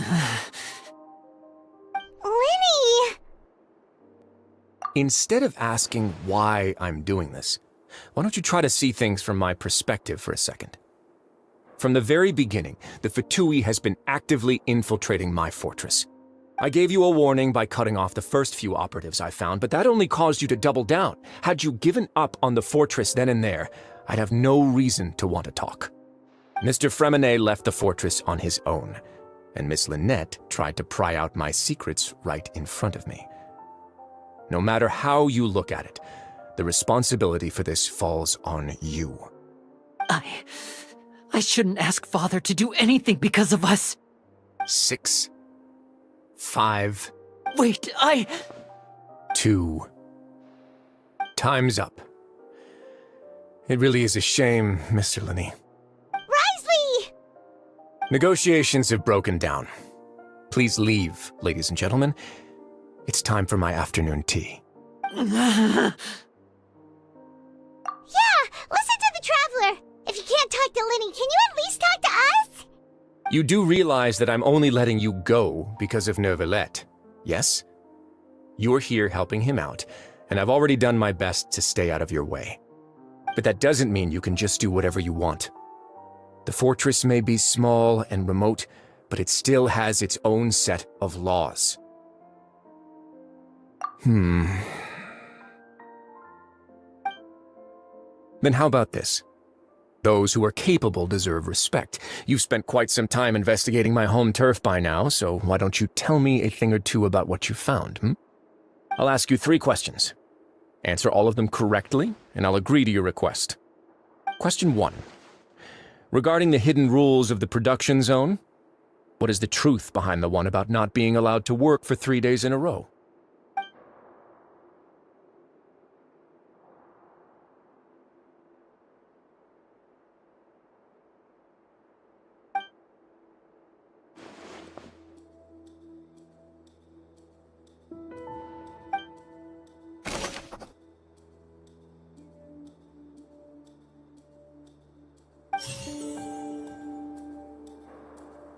I've been told that the infirmary is always empty for the half hour just before lunch. But what could Sijuin be doing during that time?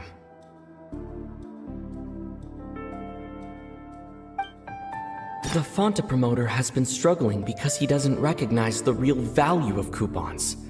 Meanwhile, the Duke believes that only idiots who don't understand the value of coupons will spend them on Fonta.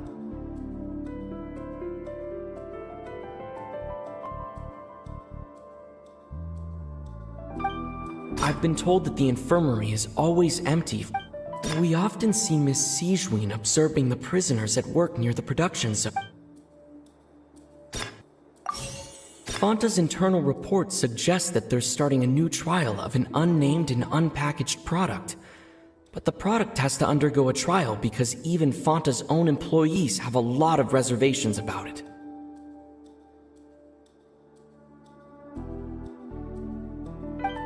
The research notes said that the Melusine race perceives the world very differently from humans. As a result, the Melusines have also developed a sense of aesthetics that appears rather strange and alien to humans. According to Collins, the Pancration tournament only took place because the Fonta company sponsored it. The company must want a return on their investment as well.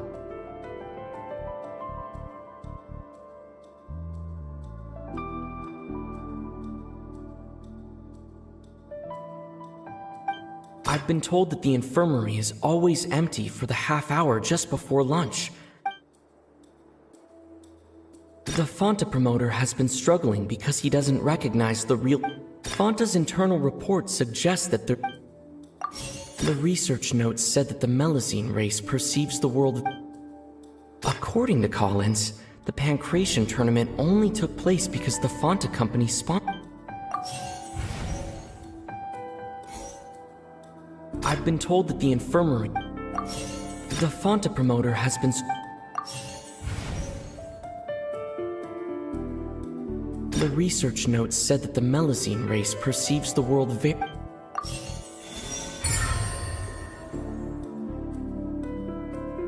Ah, so that's what's going on.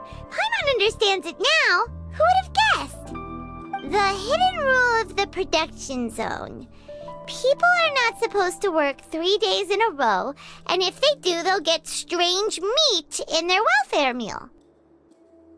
At first, we thought this strange meat must have something to do with the people who disappeared, but in reality, they were all prepared by Sijuin, the head nurse. She often visits the production zone to observe the workers' health and makes a note of anyone who has worn themselves out after 3 full days of work.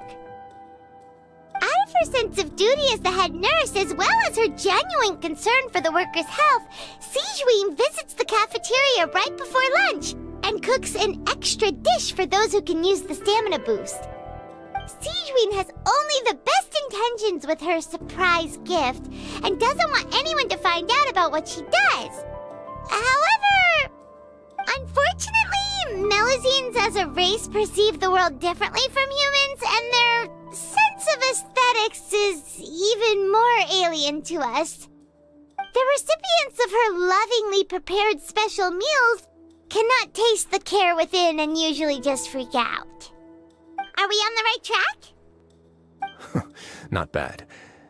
You've uncovered Sijuin's secret and even guessed her intentions correctly as well. It's nice to know that her efforts have not gone unacknowledged. All right, now for my next question. There are also some hidden rules in the Pancration ring, including the one that you're not allowed to support both sides of a fight. Why is that?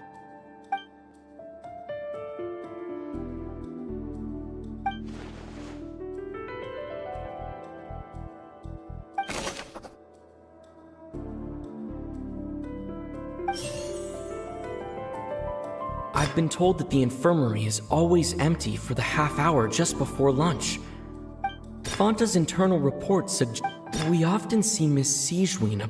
The Fonta promoter has been struggling because he doesn't recognize the real value of coupon. The research notes said that the Melusine race perceives the world. According to Collins, the Pancration tournament only took place because the Fonta. We often see Miss Sigewin observing the prisoners at work near the. I've been told that the infirmary is always empty for. Fonta's internal reports suggest that there's. The Fonta promoter has been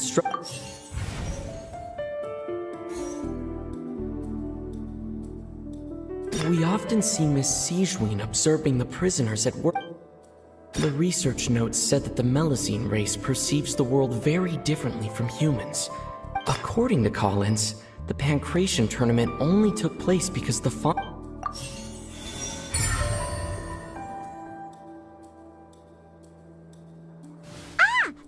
gets this rule too now, so there really was nothing to be afraid of. That hidden rule of the Pancration ring is about how, people are not supposed to bet on both boxers at the same time. And if they do, they'll receive a package containing a strange, blood-colored liquid. People get scared when they see it because they've subconsciously begun to associate it with the missing boxer. But really, it's just a bottle of the latest yet-to-be-named and packaged new Fonta trial product. A blood-red drink. It's no wonder even Fonta's own staff were questioning the company's decision-making. The company, facing backlash from its own staff, decided to try to trial the product on a smaller scale to see how it might be received by customers. They came to the fortress of Meropide and offered to sponsor the Pancration tournament so they could push their new product. But the Duke completely refused to even entertain the idea. The Duke, knowing how valuable coupons are in the fortress, knew, and so only those who proved their stupidity by being dumb enough to bet on two opposing sides of the same match were selected to receive the drinks. I acknowledge the effort you've put into bringing the truth of this mystery to light. Although, based on your description, that Fonta promoter is a bit too careless with his words, I may just reconsider my collaboration with the company. All right, and here's the final question. What's the secret behind our head nurse and all of her patients in the infirmary? Stop your cruel and pointless games, Wriothesley! You know that we haven't finished our investigation, so there's no way we can answer the last question! The thought of sparing Lynette and Fremine never even crossed your mind! You'll pay for this! Ah! Lenny, are you alright? Oh, close one. I owe you, Sigewin. That was a fantastic shot. It was nothing, Your Grace. Sigewin? Though this gun may look like a toy, it's actually fully functional, as I just demonstrated. Sigewin... You... Not at all. I am merely a resident of the fortress, and thus protecting it is my duty. When Monsieur Neuvillette asked me to come here, he told me that my job would be to take care of the well-being of everyone here. I am merely discharging my duties. But if you mean what you just said, then isn't Linny someone you should be looking after as well? Isn't he a resident here just like the rest of us? But I really am just doing what Monsieur Neuvillette told me to do. Everything I did, I've done to protect them. Had I not, they would be in far more dire straits right now. His Grace knows it too, right? Your Grace? Mind proving my innocence to them? My dear Sigewin, whatever shall I do with you? Would it have killed you to just wait another minute or two? Well, it's nearly time after all. The way you do things can be truly frustrating sometimes, Your Grace. I figured I should try to talk some sense into you. What are you talking about? What time? Take me if you want, but let them go. How touching. Can you just give me one more minute? appreciate that, Your Grace. All right, everyone, calm down. 2 more visitors will be arriving any time now. I'll go get a cup of tea. Miss Sigewinne, I leave Miss Lynette in your care. You... What are you doing? I believe I hear footsteps.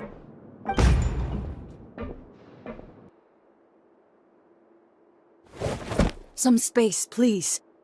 Ah, Miss Clarande. My door.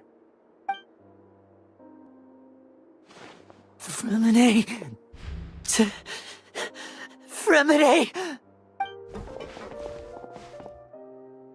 What's going on? What is Clarande doing here?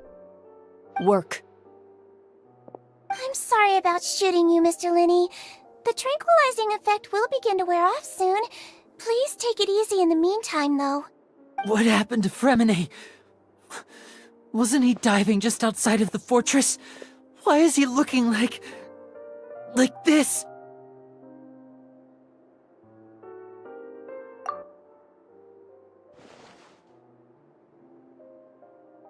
A flushed face, an accelerated pulse.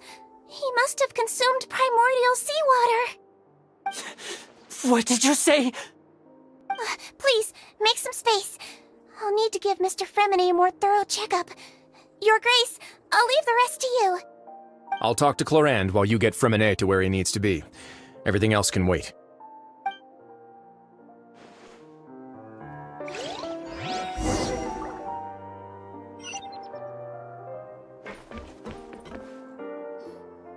What's that look on your face? I thought I made good time on the way back.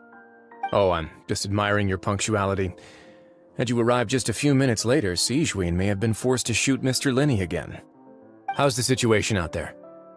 The water has changed. It's pretty much as expected. The concentration of primordial seawater has increased significantly. I was only out there a short time, so it wasn't too bad. But if one were to stay for any significant amount of time... well, you can see how that boy's doing. Where was he when you found him?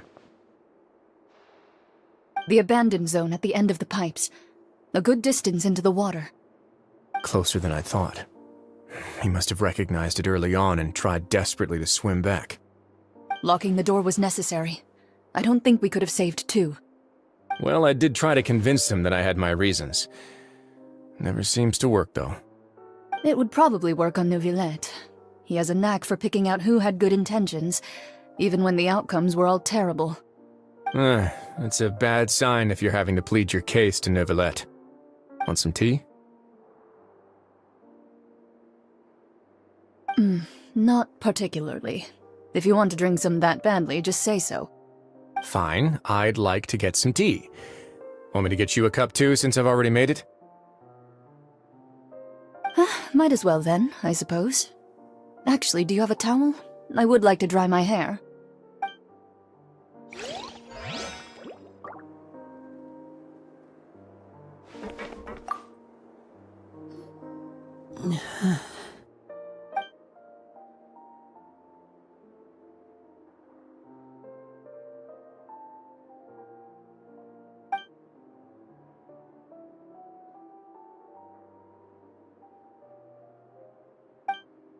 How is he? These symptoms are probably caused by an acute ingestion of a large amount of primordial seawater. Still, his condition is not critical. Of course, it would be best if he stayed for further observation. Let's leave him here for now, and move him to the infirmary once he's recovered a bit more. Sorry. I am aware that the infirmary may not be your favorite place in the world at the moment. We do only have a single clinic in the fortress, however. Why would he ingest a large amount of primordial seawater after leaving the fortress? How could that possibly happen? Please, look after Mr. Fremine for the moment. I'll go fetch some medicine and a respirator. Oh, I'll bring Miss Lynette back with me. Where is she? How is she right now? Oh, she just took a nap in an empty room after I tranquilized her. If my calculations are correct, she should also be waking up right around now. You might not believe me, but His Grace and I actually made some snacks and tea for her.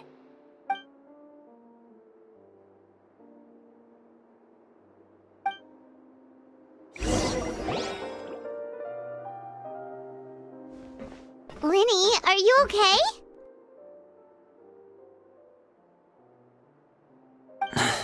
I'll be fine. They're all here now. Don't worry about me. Are you sure? You don't look alright. My hands and feet are still a bit weak, but that's probably just the residual effects of the tranquilizer shot. I'm back, everyone. Lenny! Oh, Traveler, Paimon, you're here too. Freminet? Is he... He'll be fine. But for now, please help me lift him up.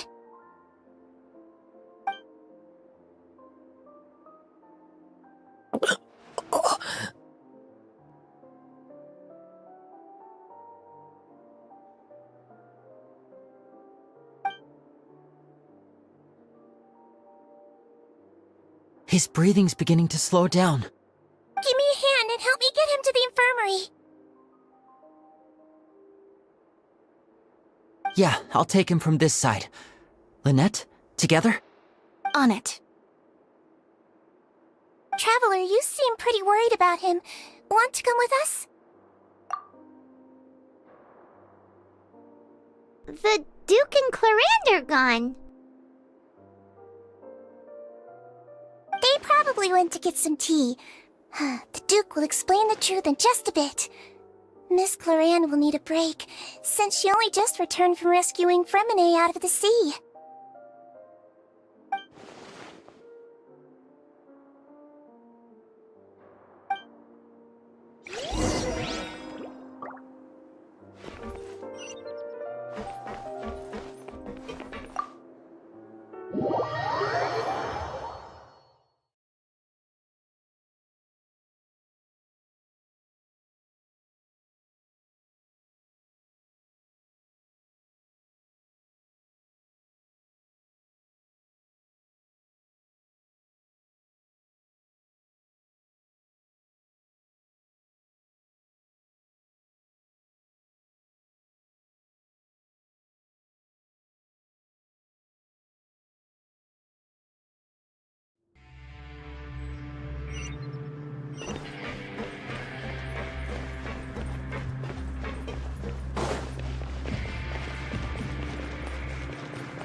More speed.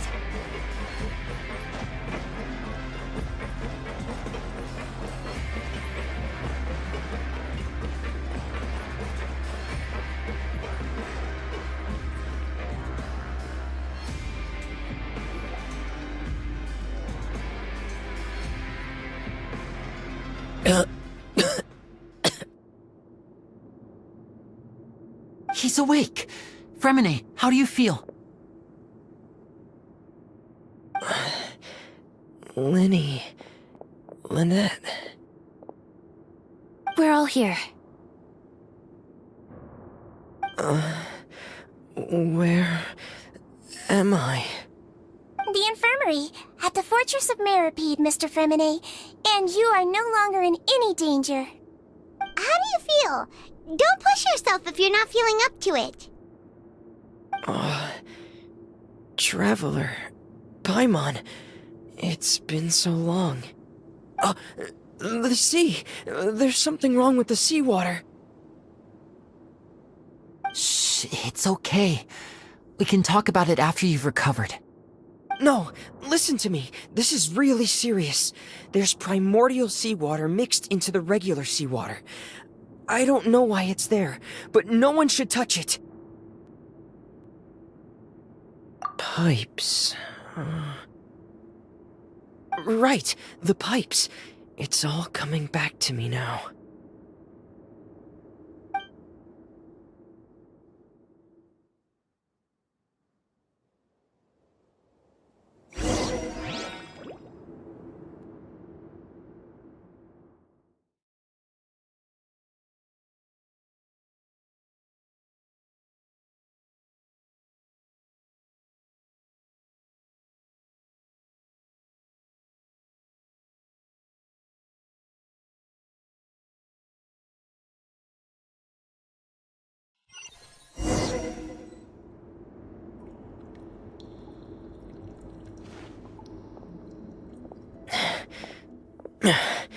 I'm in.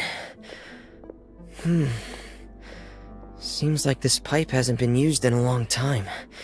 It looks abandoned.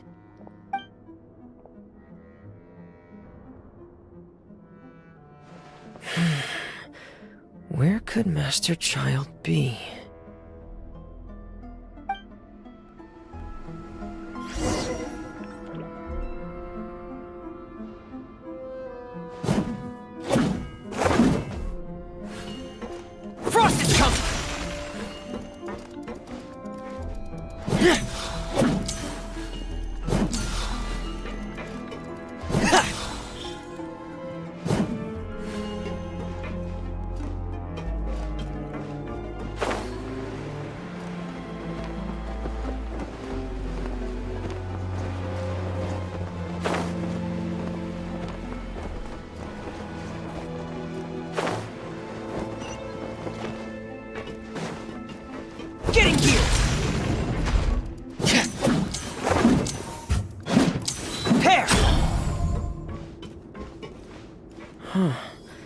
This mechanism looks like it's been tampered with. Could he have done it?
It's getting stuck on something.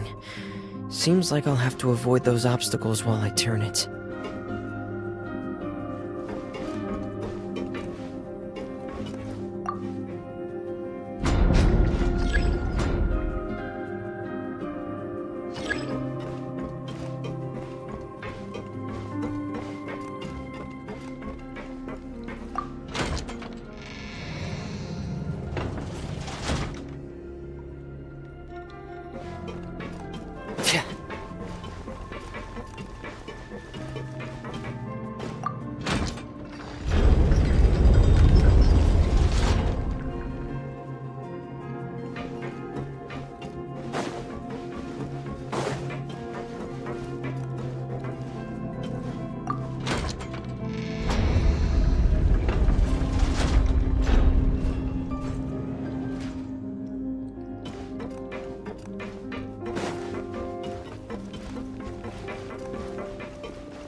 This is where the water starts. Okay. Master Child probably dived into the water. I'll go take a look as well.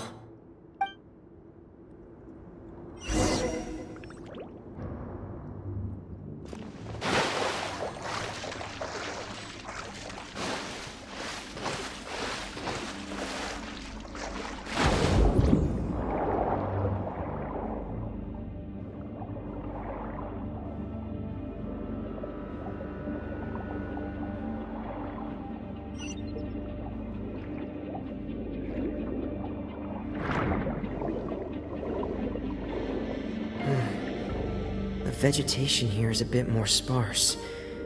These traces aren't natural. A person must have left them, and recently. I should be going in the right direction. There are traces here too. I need to keep going.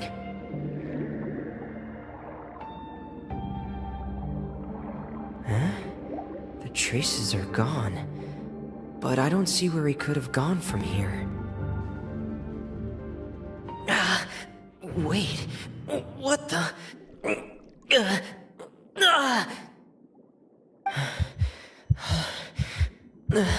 My heart is racing, and it's getting harder and harder to breathe. What's going on?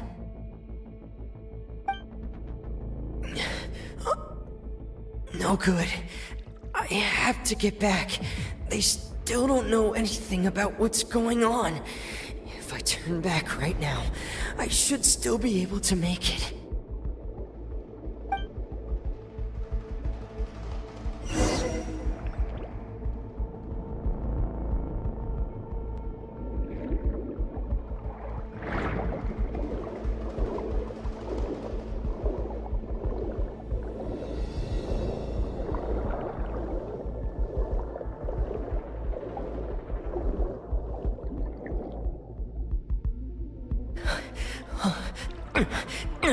I can't die here.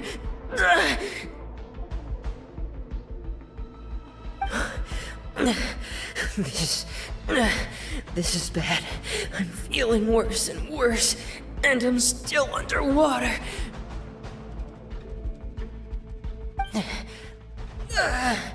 I have to push on.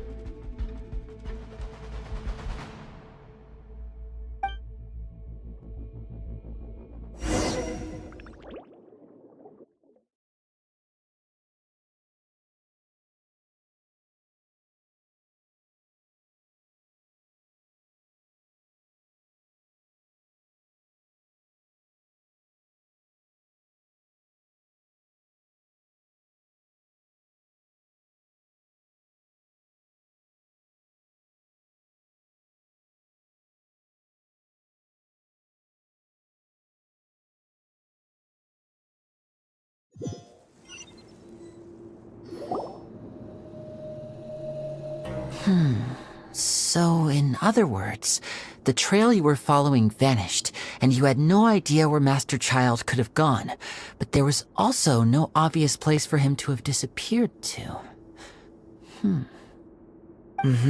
That's right.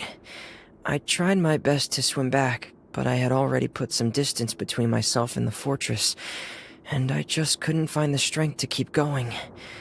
I probably passed out some time after that. And you know the rest. Miss Clarande brought you back, but we also don't know why she just suddenly appeared at the fortress, or why she went out to save you. Miss Clarande, you say? I must go thank her in person. You're still too weak for Monet. You can go after you've had some more rest. Miss Lynette is right. I believe Miss Clarande will stay here as a guest for another few days, so there's no need to hurry. Guest? Then I can assume Wriothesley was the one who invited her to come down here? You should ask His Grace about that. He'll be able to explain better than me. Yeah, it's about time he actually told us what's going on. Wanna come with us,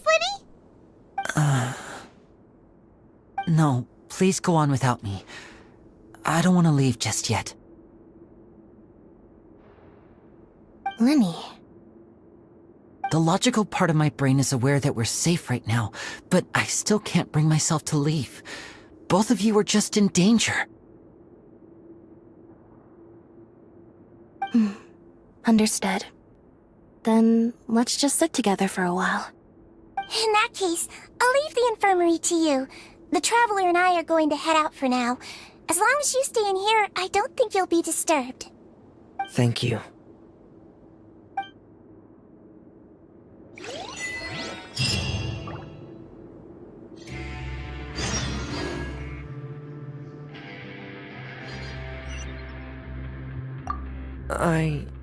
I'm so sorry, Lenny. I'm also really sorry, Lenny. I should have been more careful. Don't say that. It was all my fault. I was the one who should have been more careful. You two were nearly... If I was stronger, maybe I would have already found Master Child. No, how can you say that? Huh? I'm sorry. What I'm hearing is, we all dropped the ball at some point during the mission, so the responsibility falls on all of us. Isn't that right? Yeah, that's right. It's on all of us. Lenny, we understand that you're worried about us, but we're worried about you as well. Please don't blame yourself. We want you to keep your spirits up. Yeah.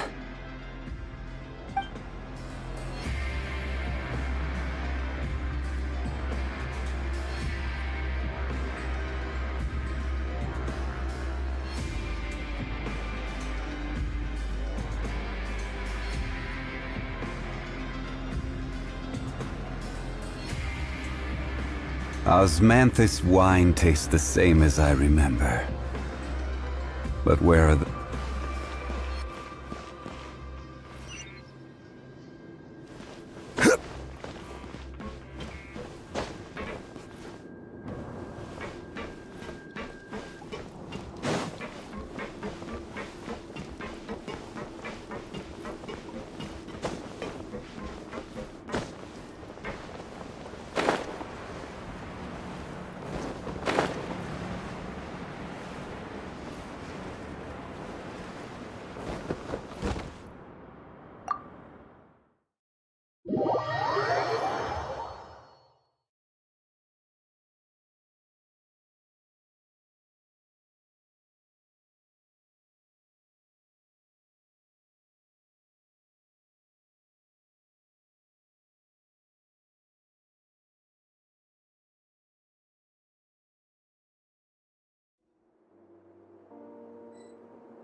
Osmanthus wine tastes the same as I remember. But where are those who share the memory?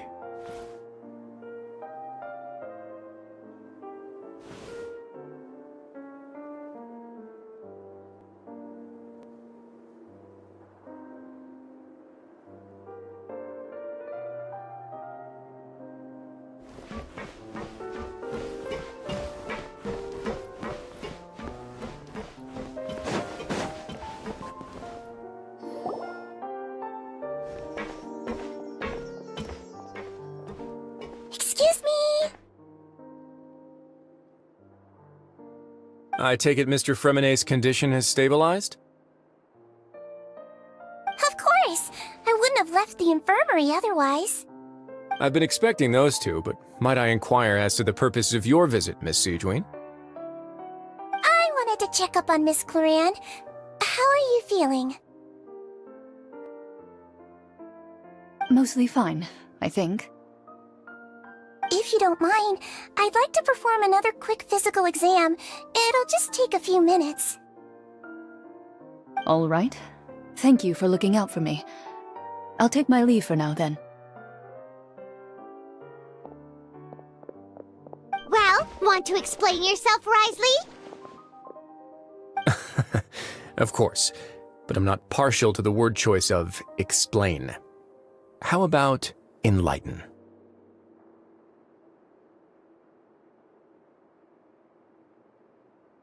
Where should I begin?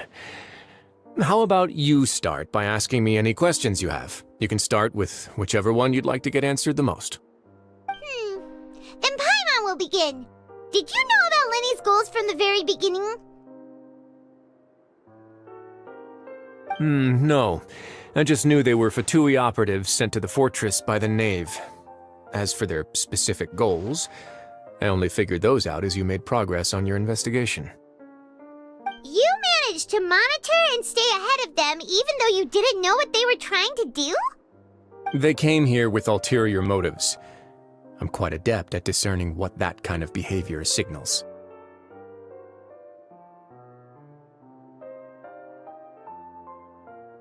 Initially, I thought their goal was just to investigate Child's disappearance. Linny suggested that I had deliberately let him escape, but in truth, I didn't really do anything special to help or hinder him while he was here. Everything he did, from finding helpers to leaving this place, he did on his own. Of course, it's inevitable that the Knave would make a big deal out of her fellow Harbinger's unexplained disappearance. I'm also quite curious about where that Harbinger went, so I figured I might as well let the Fatui do their own investigative work. All I care about is the answer. So you were hoping Lenny's group would just do your work for you! You make it sound like that's a bad thing. Unfortunately, things didn't go as planned. I assume that Fremine has told you already, the ratio of primordial seawater around the fortress of Meripede is on the rise. The Forbidden Zone has always been Linny's target, and you got roped into that investigation after running into him.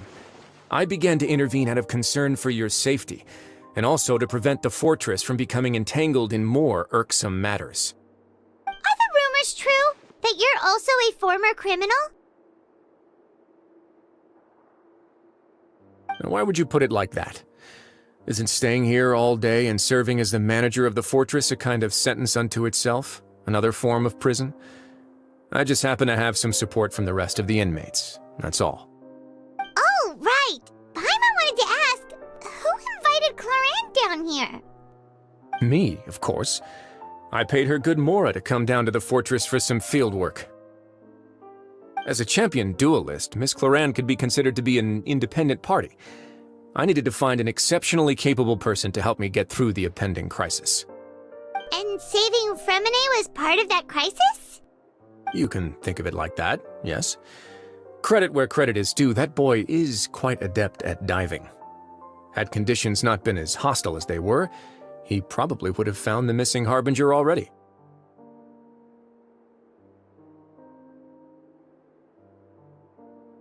That's not something you should be asking after. Neuvillette only asked you to investigate Child's whereabouts. All I need to prove to you is that the Forbidden Zone had nothing to do with the Harbinger's disappearance. That should be clear now that you've spoken to Fremine.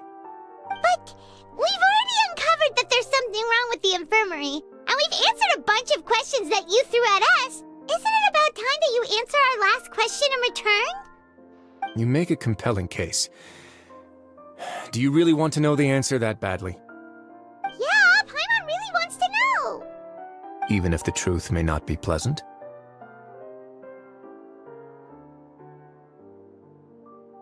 Follow me.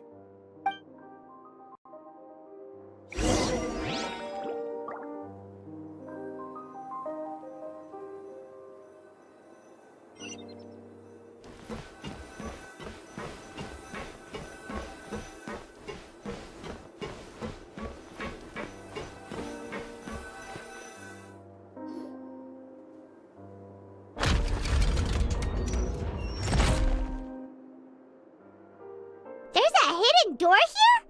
And a whole basement behind it? Huh. You're pretty good at hiding stuff, Wriothesley.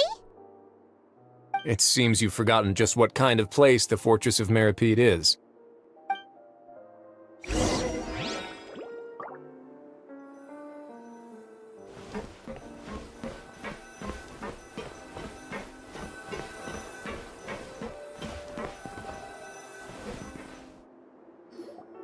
Stand on the central plate. Wait, is there a secret mechanism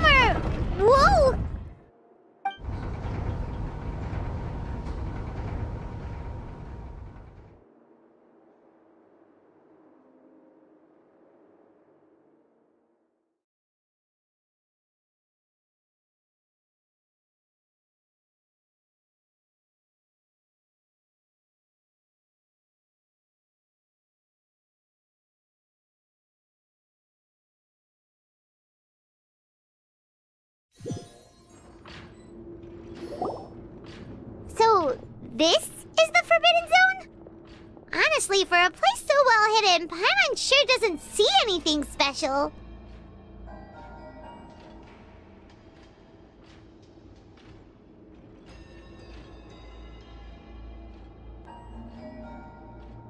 What a huge door!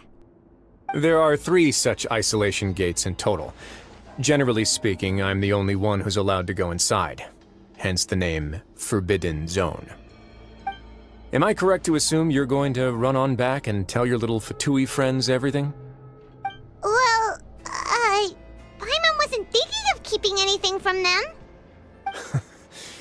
Well, I'd advise you wait until you've seen the whole truth of this place for yourself before deciding whether or not to tell them.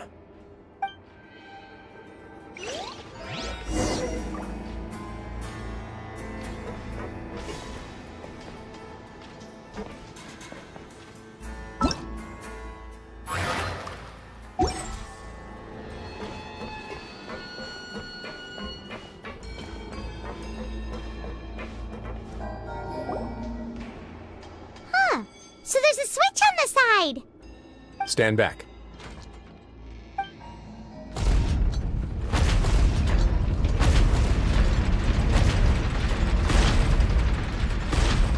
Whoa! They all just went up one by one! Go on, have a look.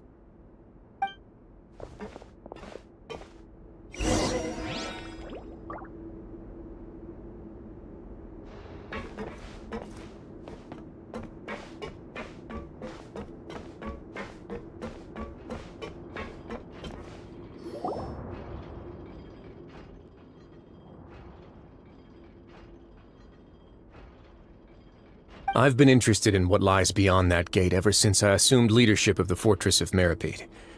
Of course, it would be unwise to recklessly open it, but it'd also be risky and negligent to simply ignore any potential danger that could be behind it. The readings on that dashboard have not budged since the day when I first laid eyes on this place. But over the past year, the needle has crept upwards from its original position, likely because some parameter it's been tracking has changed, if only infinitesimally. Normally I would have ignored it, but I happened to have some free time when I noticed it, so I investigated. Any guesses what the reading could be tracking?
Very reasonable guesses. I've considered both of those as well. The temperature should vary with weather and climate changes, so for something that rarely shifts, the water pressure is more likely. We ran later on, a few more possibilities occurred to me, such as a potential connection with the primordial sea. I began to make a few preparations based on that hypothesis. Over the past few days, the needle has moved again. With that, and the symptoms that Fremine displayed after leaving the fortress, I can now confidently conclude that the readings represent the concentration of primordial seawater in the seawater nearby. The concentration of primordial seawater? But we're already under the sea! And that is precisely the problem. We're at the bottom of the sea, and now we're surrounded by toxic seawater. Somehow, primordial seawater got mixed in, and the concentration is steadily rising.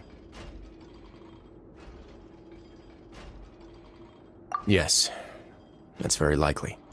But forget about the two of us! Not even Neuvillette knows where the primordial sea could be, much less where we could find and plug a leak. Oh. Oh! Seems like you've figured it out. I believe the primordial sea lies directly beneath this sluice gate. For some reason, the primordial seawater levels have risen significantly, and it's now very close to us. The indicators are now red. Although the gate still stands, some primordial seawater has already leaked out and mixed into the sea around us. If this continues, soon it will no longer be able to hold back the primordial sea at all.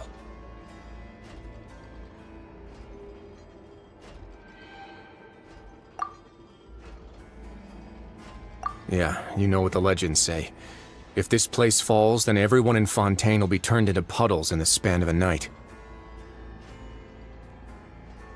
But that's just too weird! Why would the Fortress of Meripede be built right above a sluice gate for the primordial sea? Who built this place anyway? Your expression tells me you think this might be part of a vast, complicated conspiracy. To be honest, you might find the actual answer may be exceedingly boring. It's just that the secret of the Forbidden Zone had been long forgotten by the nation before I rediscovered it with my research. There's no single founder of the Fortress of Meripede in any traditional sense. What we know about its history has been left to us by the people who used to live here. When the previous Hydro Archon Egeria ruled the land, all convicted criminals from Fontaine were exiled. The people drove the criminals away like a wolf pack chasing away the banished. The criminals received no sympathy of any kind from the people. They were exiled to the desolate seaside, where they experienced only pain, struggle, and the bone-chilling cold. Some of them began to repent, and prayed to the Hydro Archon, asking if there was still anything they could do. The Hydro Archon took pity on them, and said, "You may go guard my secret, deep underneath the waves." And so, leaning on the power of the Hydro Archon, they gathered underneath the sea and began to build a fortress. They became a community down there in the deeps, and over the years helped it to grow. As the number of exiles increased, more and more people joined the community. When the first group of exiles died, they left the yet unfinished fortress to their successors. The Hydro Archon continued to lend her support, allowing the fortress and what it stood for to continue growing ever larger. Before long, this dark underwater fortress became the sinner's only home. And with that, the people here stopped referring to the fortress as a prison. They saw themselves as repenting sinners who would regain their freedom once they had sufficiently redeemed themselves. But as time went on, people also realized that the fortress was a lonely place. Once they had gotten used to life here, they could no longer feel comfortable living in the overworld. Once they had finished serving their sentences, some people left and some others chose to stay. They'd find some idle position and let their withered souls fade away with the ancient secrets of the past. After many, many centuries, few people still remember the reason for the fortress's founding. Now they just see it as an integral pillar of Fontainian society, as the place where criminals deserve to be sent. Now and again, researchers manage to break one law or another and live out their days in the fortress. I learned all this from an elderly historian. Everyone else just thought he'd made it all up. But now you know every part of that history is true. Indeed. It's just as the prophecy says. If this gate fails, then everyone will be dissolved into the sea.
To be frank, not really. But sadly, that hasn't stopped this prophecy from proving all too accurate. Prophecies are troublesome things. Just hearing one will create the first wave of panic. Seeing signs of it will bring about the second, and actually witnessing it in real time, the third.